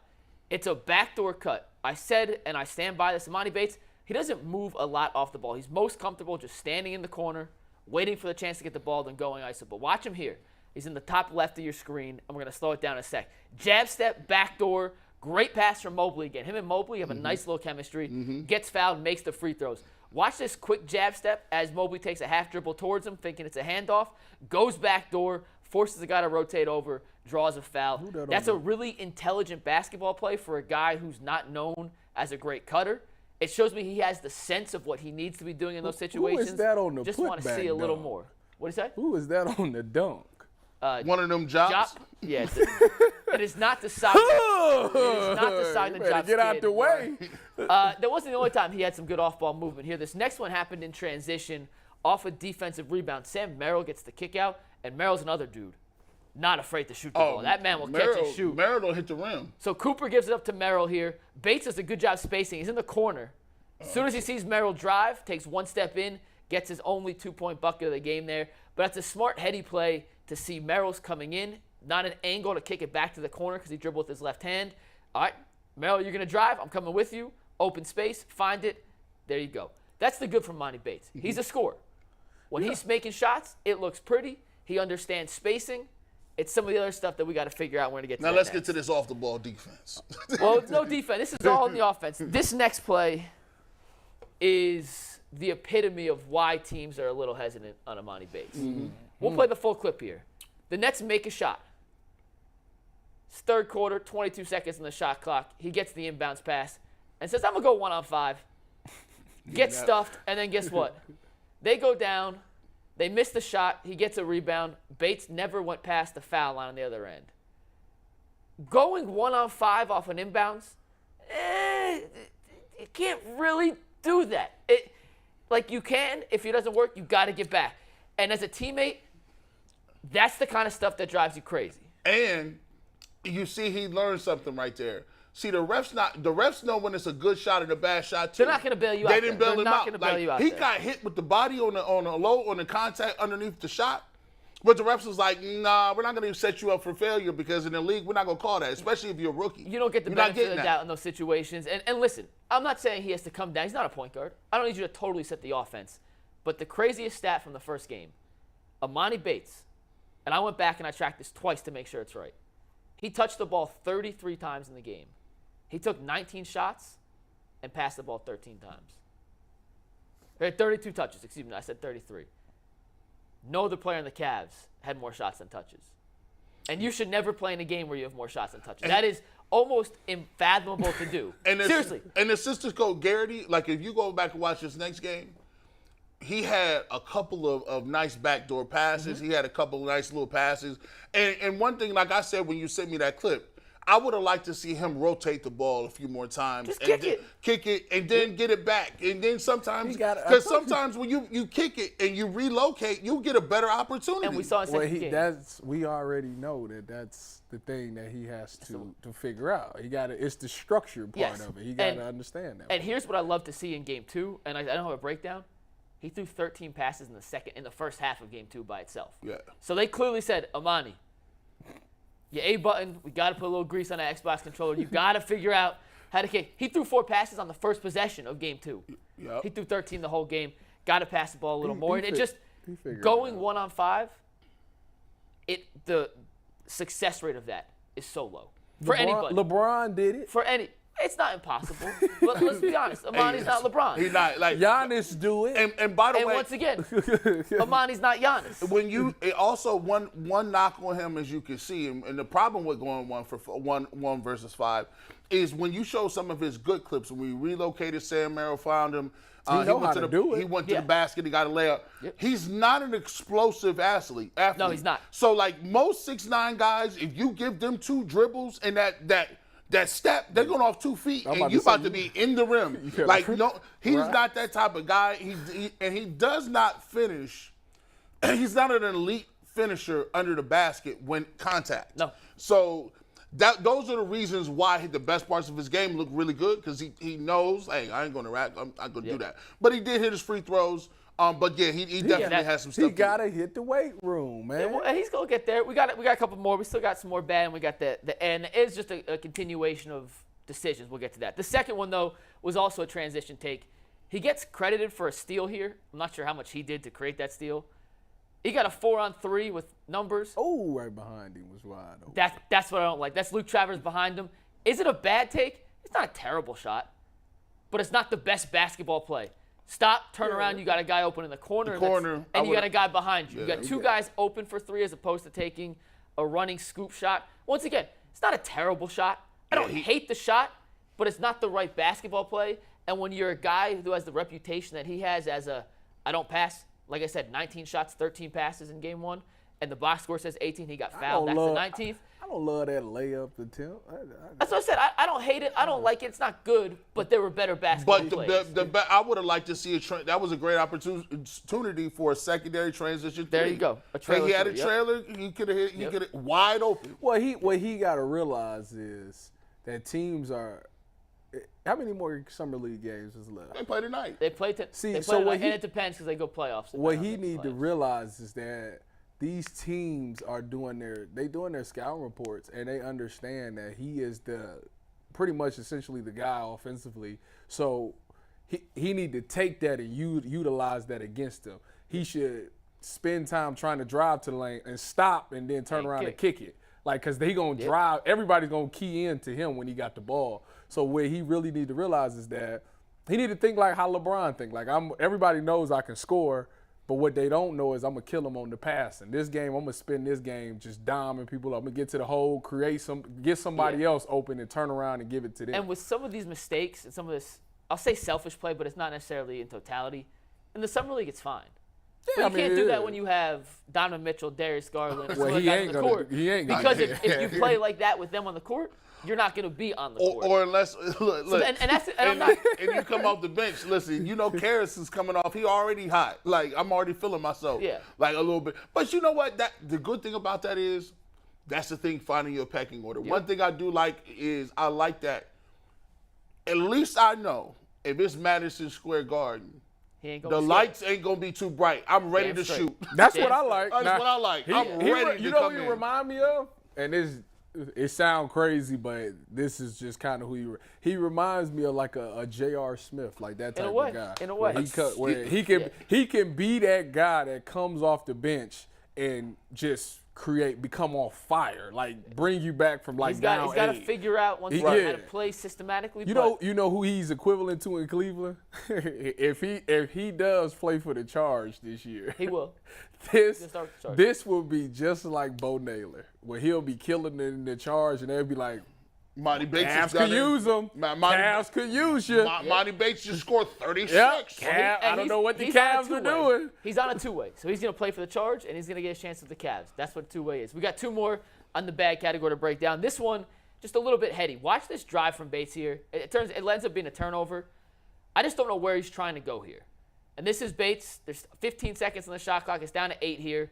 There's 2 guys on the right side. He tries to drive into them. There's a guy with a foot in the paint in help side. I'm just not sure where he's trying to go. There's a screenshot of it. where's the space you're driving? You have one of your own guys clogging up the lane anyway, Emoni. At that point, just swing it, let someone else set up the offense. There's still 12 seconds on the shot clock. No need for that. Last one on the bad side. When you have the reputation he has coming in of being not a great team player, got to give me a little hustle. When we show the replay, look where he starts on this play, and then see if you can follow him the rest of the play. Yeah, it's just no effort to get back.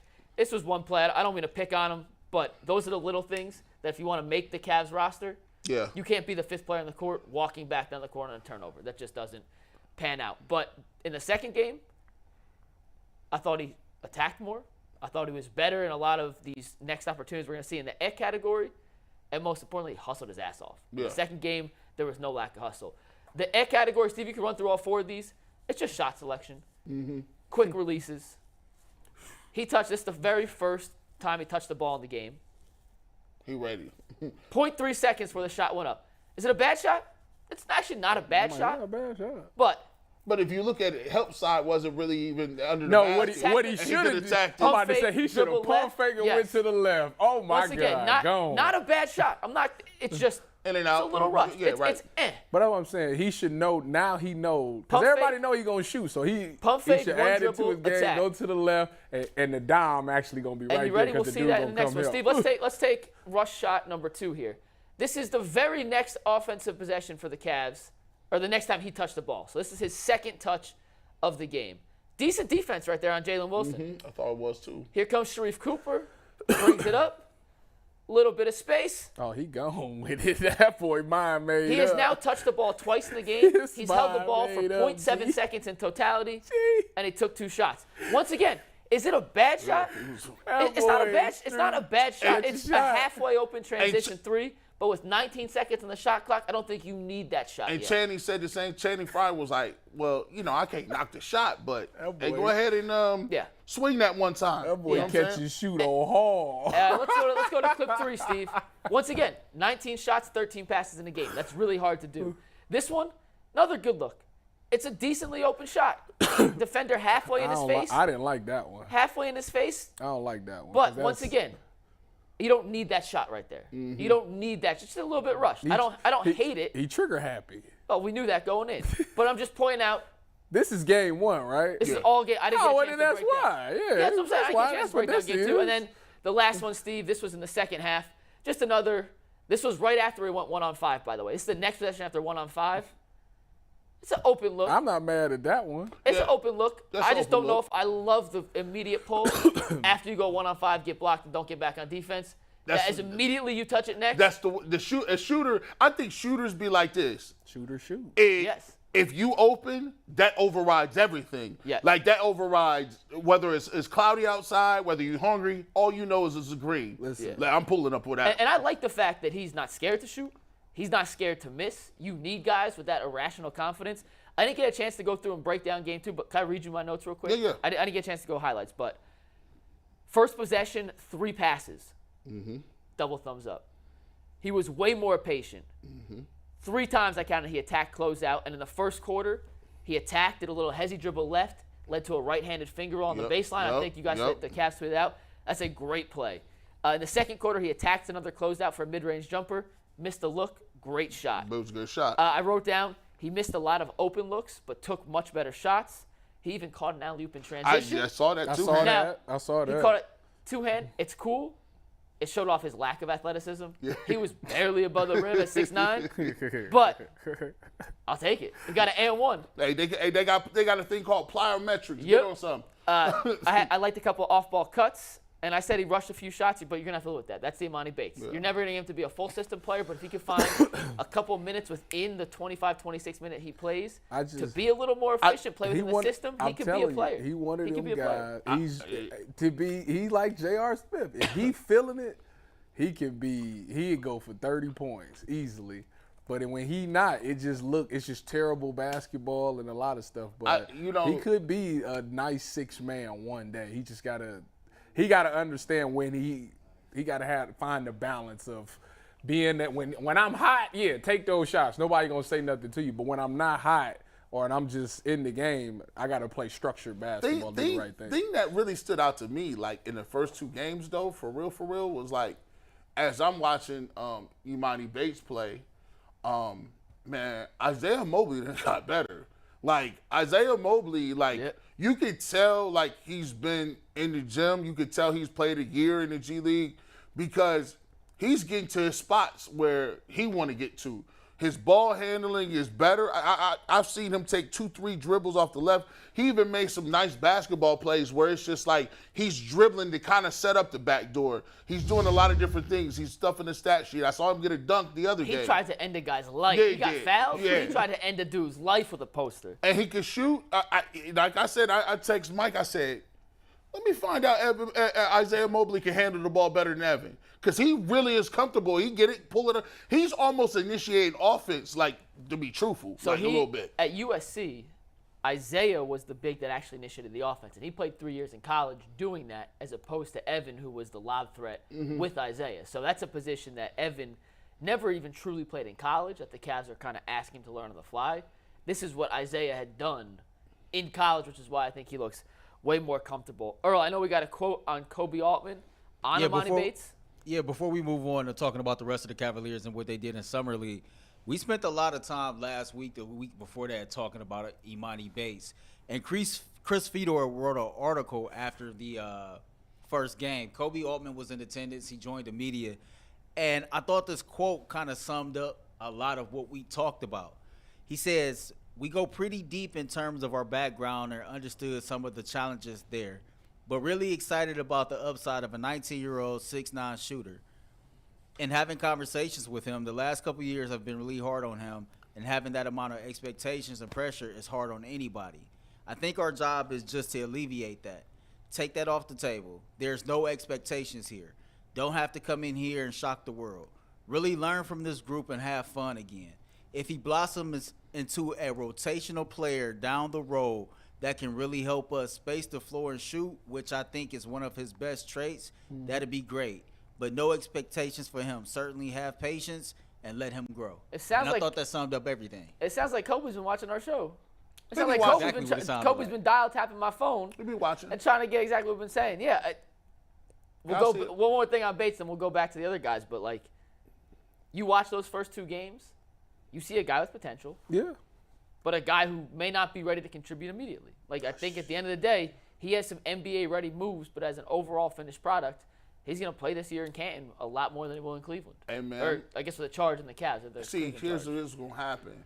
This is what happened. People don't take this into content. When you playing with other dudes and when you get in camp, right, here's what's going to happen. Pause. Yeah, you're right. When you get up in there and you start doing your thing, you're going to start taking little stuff from other people's game, right? You'll start to see, okay, that's how – because, hey, to be truthful, Donovan Mitchell takes shots like that. Donovan Mitchell's earned the right to take shots like that. He earned, so if he takes shots like that, now you got to think about it. Donovan Mitchell is a guy who generates lots of space. And depending on how you it's all footwork. It's footwork, setting your man up, being able to shoot out from different platforms. And Donovan Mitchell can teach him, hey, I'm a smaller guy, I'm about 6'2", so I need to create that level of space. Darius Garland is a slight built guy. How do you go down and how you're able to finish it under the basket and do certain things? So the great part about it is he's going to be learning from younger dudes, and he's going to take part to their game. Yeah. And when you are, and this is the thing, when you are that young and you're that good, you're what is called a savant. And a lot of people don't understand, like, oh, well, he evidently in these last 2 years, other teams passed on him, so he's not that good. I'm like, no. He's a savant. And what that means is he's doing that all natural ability. He's not even really locked into no training. I'm supposed to do this. Or this is the way you do it. Now he's going to get some training. He's going to be around other elite guards, other elite dudes. Now he's going to be able to pick that up 2, 3, 4 times quicker than a regular dude that just try hard. Because guess what we learned? Some people try hard all season, but when talent try hard, you got a whole nother problem. I just think it's about working on your weaknesses. I mean, that's simply what it is. He has strengths. What's his strength? He's a great shooter. He creates his own shot.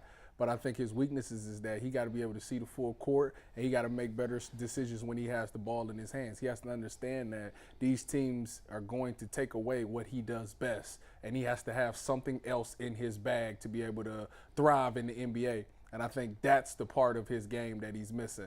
He's so comfortable just catching and shooting or just pulling back and doing his move, but he's not comfortable doing anything else. I think once he gets in his bag and understand and figures out his other moves, they're going to make me do things this way. So let me get good at doing those things. Let me get good doing backdoor cuts. Let me get stronger so I can finish through contact. Because if everybody knows that I'm a catch and shooter, that means if I catch it and pump fake, 90% of the time they're going to jump up in the air or close out too hard, and I will be able to go around them. He got to work on that, doing that thing right there and being able to finish. And it ain't necessarily got to finish. When you get down there, if that center comes up, be able to dump it off to the center or the big man down there, and they can finish it as well. It's just making the right play. He got to make the right play when the ball is in his hands, which is a tough thing to do. Obviously, it's not a lot of great players in the NBA. I seen DeMar DeRozan talking about that, but he definitely has the potential to play in the NBA, and he has a unique skill set, being able to catch and shoot. If you around the right team, if you playing with LeBron or you playing with Giannis, they would take you all day long if you're going to catch and shoot like that and be able to hit at a high clip. So I think he has an asset that is utilizable to everybody in the NBA, which will keep him around. Yeah, I'm going to tell you what, so we throw a ball in this when we say skill set. And I ain't even talk about the player, I'm talking about this show. See, this is why UCSS is legendary. There was never been a show like this in the game. You know why? Because I do radio shows, right? You know, Mikey has been in television. Tyvis has played basketball, played football professionally. I do basketball. But Tyvis plays badminton too. He's great at everything. but make sure y'all check me out on YouTube. Tyvis tries. But I was talking about this about Earl when we was in the studio. Earl produces on the barbershop. So I said, look, no one in the industry is able to deliver what we deliver. Where else can you turn right now and get you some Emoni Bates breakdown, good, bad, ugly? Where else can you tune into and have a breakdown after the game when the Browns do something dumb in the secondary and Tyvis come up here and be like, yeah, they was in cover 3, they were supposed to drop down, they didn't. So the deep third was open, but the deep third was supposed to be covered by a linebacker, they didn't get the call. You're not getting that nowhere. So when other people, no disrespect to all the other cats, some people's just film dudes, and they give you a film breakdown, but you're not funny and entertaining. So you guys, you know, it is what it is. Some people can be funny and entertaining, but guess what? You ain't got no film. We know you don't watch football, and you be at home playing fantasy football. UCSS give you everything, bro, on a smorgasbord, and do it consistently day after day. So if you take the show off today, we still gonna be legendary, because ain't nobody do it like that. I'm just sorry. Speaking of legendary, I got to give a shout out to a comment I saw in our YouTube chat on the show we did on Friday, Behind the Glass.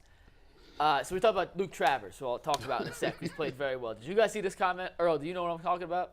I think I remember exactly what you're talking about. So I said it reminds me of a little Joe Ingles.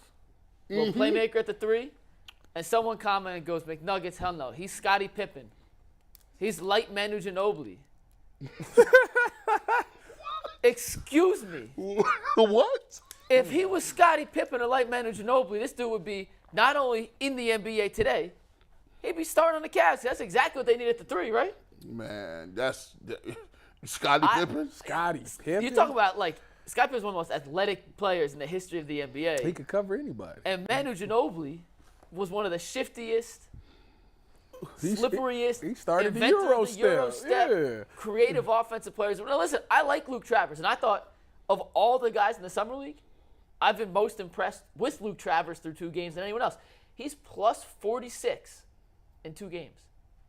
He's played 42 minutes in 2 games, and he's plus 46 in his plus minus, which is not the end-all be-all stat, but that means when you're on the court, your teams are significantly better. Where is he from? Australia. And he plays, once again, he plays very similar to Joe Ingles. He reads defenses well. He makes lightning quick decisions. He's not super athletic, which is why the Scottie Pippen one, God bless you, I forget your name who said that, but you got to go watch some Scottie Pippen or go watch some Luke Travers because you clearly have not seen the 2 play together. But he makes all the right basketball plays 99% of the time.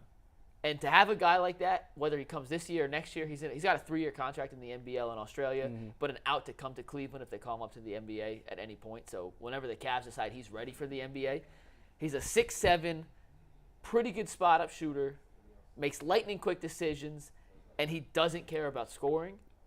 That's the ideal three in the totality of the package of the system the Cavs are building. Who did we trade away? What was our bench players that we? Jetty Osman, Lamar Stevens. So we still got like Dean Wade, right? Dean Wade's still there, yeah. Okay. So we look at it. I was going to say that. Like you look at the roster, right?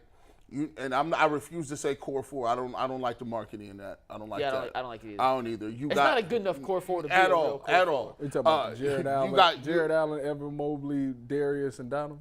Yes, and then who else is starting in that unit? Strus will be the fifth. Strus, so that's 5 right there. So you got Karis LeVert, he's a 6th man. You got Niang, that's 7. Jerome. Jerome. Ty Jerome is 8. Rubio's 9. How many they keep? They keep 12. 12. So that's 9. It's a backup center we had. They just signed Damian Jones. Yeah. Okay, that's 10. You'll have Mobley. Mobley will be up. He'll play a little bit. That's 11.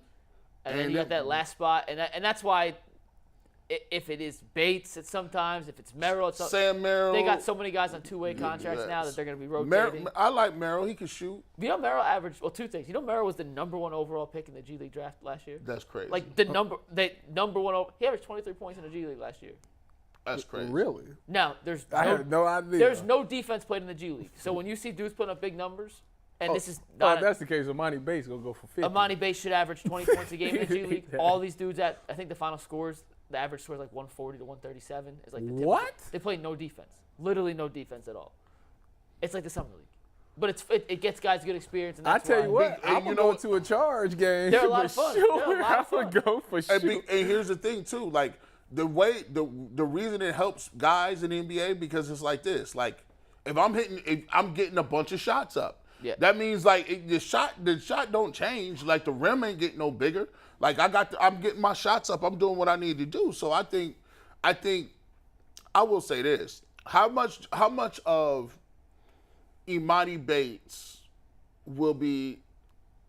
So it's a nice story in the offseason. Will he stay on the roster or stay on the memory of Cavs fans once the season starts? Right? Like, will Cavs fans, are they still going to be like, hey, no, I'm trying to see what Emoni Bates is doing? Or you think this is just more of a situation with the Summer League, given the fact that there's nothing much going on and he's like an interesting name? I'll be interested to see how much buzz he still continues to garner if he is a 2-way player with the Charge. I mean, I think once the season starts and we start focusing on real games, I think he kind of fades into the background a little bit. But it's always good to have that one guy you want to keep an eye on. Like, how many guys in the G League last year did you ever check a box? Never. Never, right? Never. None of them. I checked for Mobley a little bit because I thought it was funny. I wanted to see if is he one of them Giannis moves, because Giannis, that 6'4" Giannis is garbage. What's his Damascus is his name? Like, I'm like, how did he got a brother on the team named? First of all, you don't do that. Okay? First of all, you don't do that. Meaning that's your cousin. It's Giannis. Thanasis, whatever. Damascus. What is it? Costas. No. There's 4 of them, yeah. And Alex. Alex is the young one. Alex is the youngest. That friends and family plan for T-Mobile is whack. Hey, what's up, my man? Hey, Earl, what's up, bro? A couple things, man. I hate him. So a couple things before we move on here. One, Steve Becker texted us. We forgot about Isaac Okoro when we was talking about the Cavs bench. Yeah, they have a curl too, yeah. Totally forgot about him. McNuggets, this question is really for you. Shoot. My man Craig Porter Jr., what did you think of him in the first 2 games? He was efficient. I mean, listen, second game I liked it. Yeah, I think he had 10 points in the second game. Yeah. And 11 in the first, if I'm not mistaken. He showed burst. I think his lack of size in terms of like his physical stature, because he's a kind of undersized guy, limits like his high-end potential in the NBA, just because it's really, really, really hard to be a really good scorer at a high NBA level if you're not 6'7", 6'8". There are guys like Donovan Mitchell's a smaller guy, but you have to be elite. And if you're elite like that, I don't think you go undrafted. But I liked what I saw. I mean, he definitely looks like he can play at the level. He's definitely going to be a contributor for the G League. I don't expect him to see much time in Cleveland, if any, this year. But I leave that going. Cavs might have found something in an undrafted guy. I like him. I like him. That Cooper is funny. He's an all-time G League player. Cooper averaged 25 in the G League last year. And he's another guy.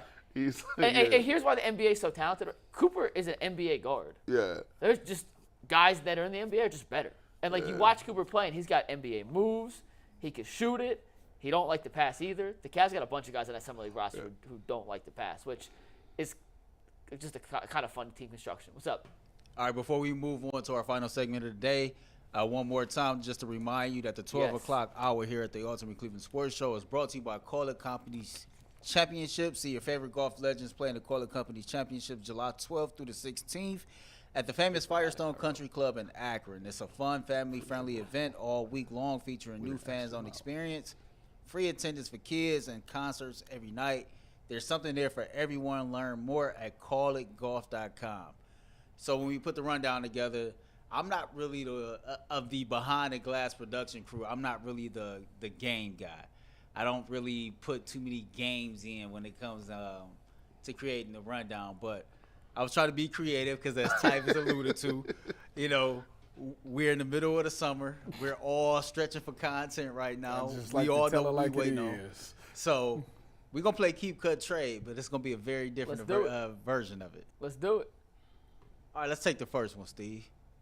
Keep Cut Trade. Oh. These actors and all of their catalog. I'm keeping Denzel, trading Will, cut Sam. It's tough though. That's tough. Not the right. That's not the right Cutting answer. Sam? I know that's tough. Maybe I might. Let me flip them second two. I think you got to keep Denzel. I think Denzel. Yeah, Denzel's I'm keeping Denzel no matter what. The last two, maybe I don't know. Will Smith's got some hitches of bangers. That's what I was saying. The white people don't want Will Smith back. We got to trade him to the Hispanics. Right now, his stock is low. We need to rehabilitate him. We're gonna sell him off that hitch. The hitch. Now look, we gotta rehabilitate him. Listen, he did. By the way, that last movie he had, when he was the slave. That was a good movie. Oh yeah, I watched it. Nobody watched it though. Emancipation. Yeah, no one watched it because they were still mad. No, I watched it. It was a good movie. I'm talking about the masses. The masses. This is the right move. Obviously, no one's cutting Denzel. As a matter of fact, we need Denzel in the community at all times, and he shall be protected. He's like the first pick in the keeper league. Yeah, keeper league. Yeah. All top. Samuel L. Jackson has held it down for a long time. I'm gonna actually trade him. Man. I'm gonna trade him for somebody that's a little younger. I just watched Soul Man. Michael B. Jordan. I'm gonna trade him for Michael B. Jordan or the last dude they tried to railroad. What's his name? Kane the Conqueror. Kane the Conqueror. Y'all didn't Kane. Yeah, you know what I'm talking about, right? And then we got unfortunately we got to cut Will Smith. We can pick him back up off waivers. Yeah, I think I'm with that. I'm keeping Denzel. Jonathan Majors is the name you're looking for. Jonathan Majors, yes, sir. Oh, yeah, you talking about.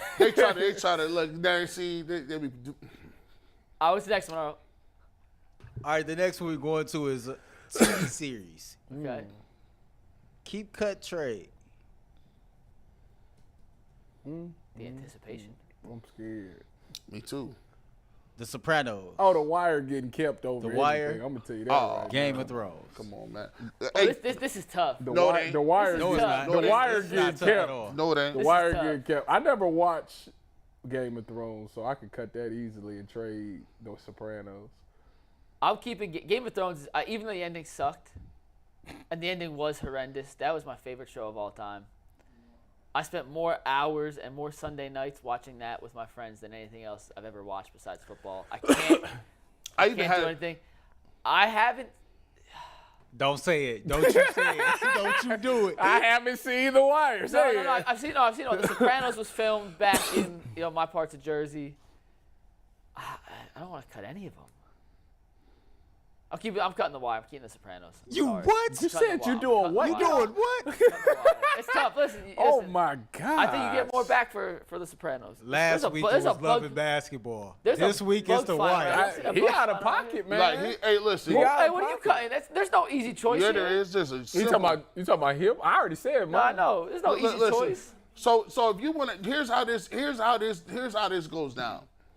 You go by all of these are iconic, all of them are great, but it comes down to the lowest common denominator. What was the ending like? Did you like Game of Thrones? The ending was I terrible. loved it. It was terrible. Sopranos ending horrible for a movie that set it up. Don't say I don't. It's in like a black screen. it ended with going to the bathroom. The Sopranos. You didn't finish watching it? No, I know. I'm just saying. And If someone else out and there. guess what? Anyway. And guess what? If you ain't watched Sopranos by now, we ain't saying spoiler nothing. Close your ears. At the end of the day, you can't walk in and it just fade to black. Did Tony get shot or really not? Bro, Tony shot everybody. If he got shot, tell me he got shot, bro. Don't leave it. It's up to the way you want to give it in your head. It's almost worse than Lost. Lost was my favorite joint. They talk about, are you in purgatory? Not really. Yes, you were the whole time. Now, Wire ended up beautifully. It ended up beautifully because it showed the savagery. That the game is the game always. We sit up here and talk about it. We know what the game is. This game up here. There's a lot of stuff we say, but you can't say it on air. You know why? Because the game is the game. It's only so much they're going to let you get off. Yeah. So the Wire wins by a landslide. Shout out to Avon Barksdale. What are you cutting, Earl? Well, I'm keeping the wire for sure. I'm cutting Game of Thrones, and I'm probably trading the Sopranos. Sound like what If I I'm trading the Sopranos, I'm trading it for Power. That's not an HBO show though. Power the first season. Can I chime in here too? Shoot. Because you got to keep Game of Thrones, and you got to keep The Wire. So it's tough, right? You trade the Sopranos, and you get the Expanse, and then you cover all forms of drama. The Expanse is good. I'm going with Ann on this one. Expanse is good. Fair. All right. What's the next one? All right, so next up on the list is the food category. Keep, cut, trade. Man, get that burger out of here. Burgers, man. pizza, chicken. Keep chicken wings, trade pizza. Get that burger out of here. I'm with Tyvis. You can have a burger anywhere. Good wings is invaluable. That's why you Fry hard. That's all why flats. That's why. Yep. And Nah, guess drums. what? Nah, flats. All flats. Drums. All flats. You hard. might be the only person I've ever met in my life Like the that wanted drums. Drums is better. Nah. Are you insane? No, the drums are better. That's why you be behind the glass, because your takes is terrible. Drums are objectively You ain't better. first loving basketball was Terrible trash. movie. The Wire. Well, it's like I had any good option. And now I you didn't say The taking Wire drums sucked. over flats? Yes. Man, you a blue cheese guy, ain't you? No, I hate blue cheese. Okay. That's nasty. Now listen. Don't you dare put that Now in here's the anything. thing. If somebody say what's your favorite piece of the chicken and they say drumsticks, hey, you gotta watch out for them people. I'm telling you. I ain't never heard like this. That's like saying you like eating human calves. That's calf meat. I want open that's- pit, all flats, fried flats. hard. And the reason they know that's the best part of the chicken, because if you wanted that order Tyvis got, that's $1.69 a wing. All flats, hard boiled, or just crispy with ranch, $1.69 a piece.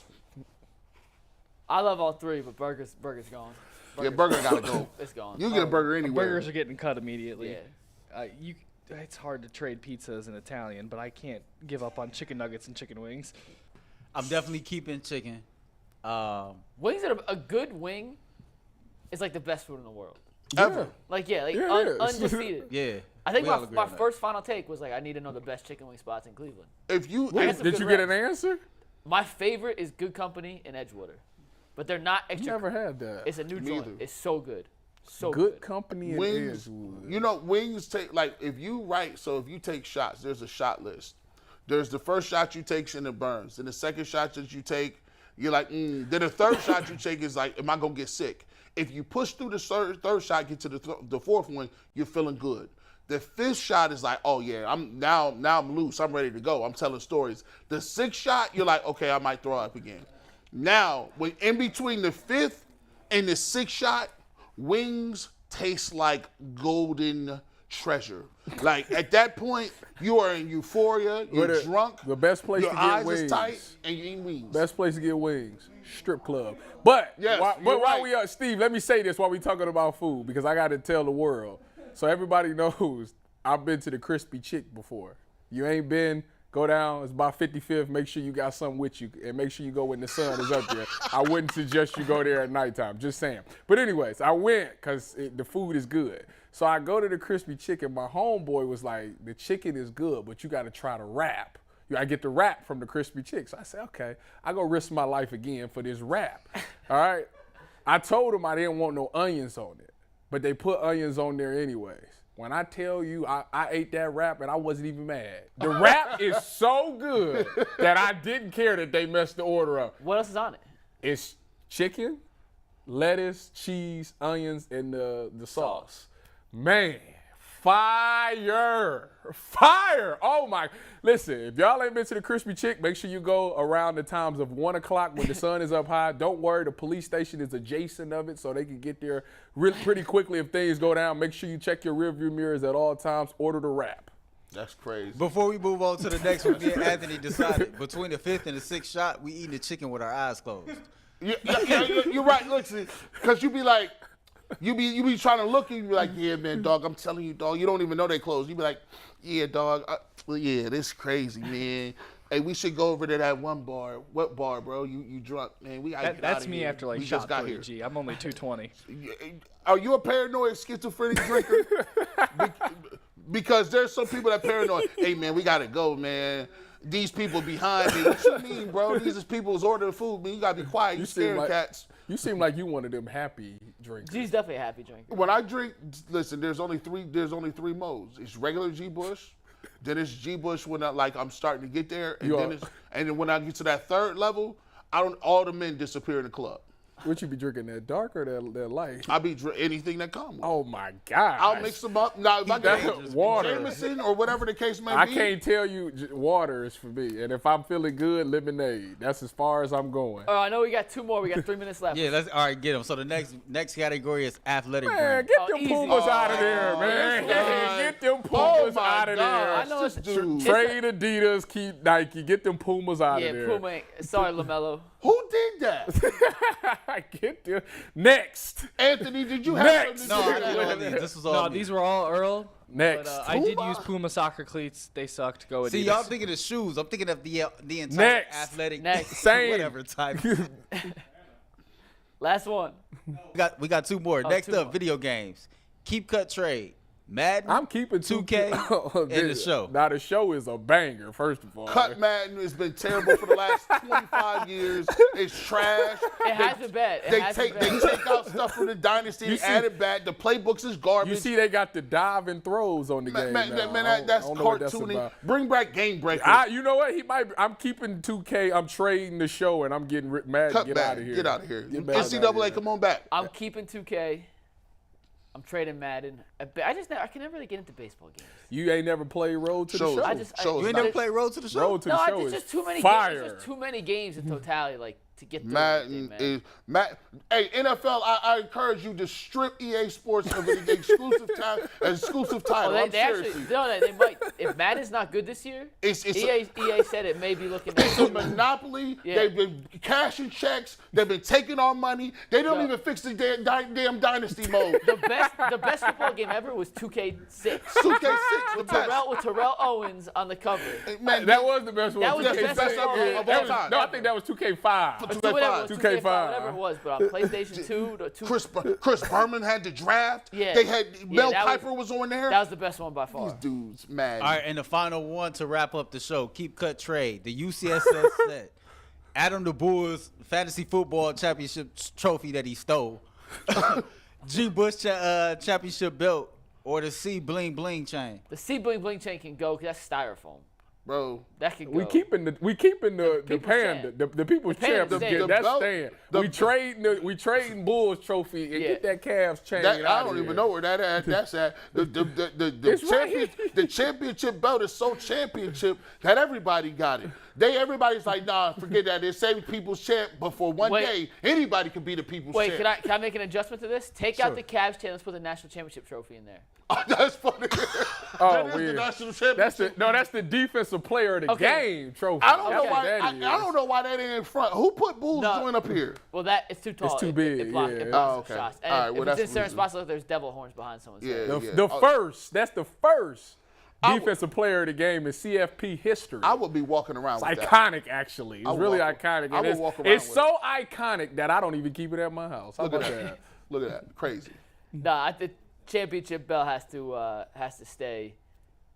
That man, but speaking of Jason Lloyd had all of that on one day.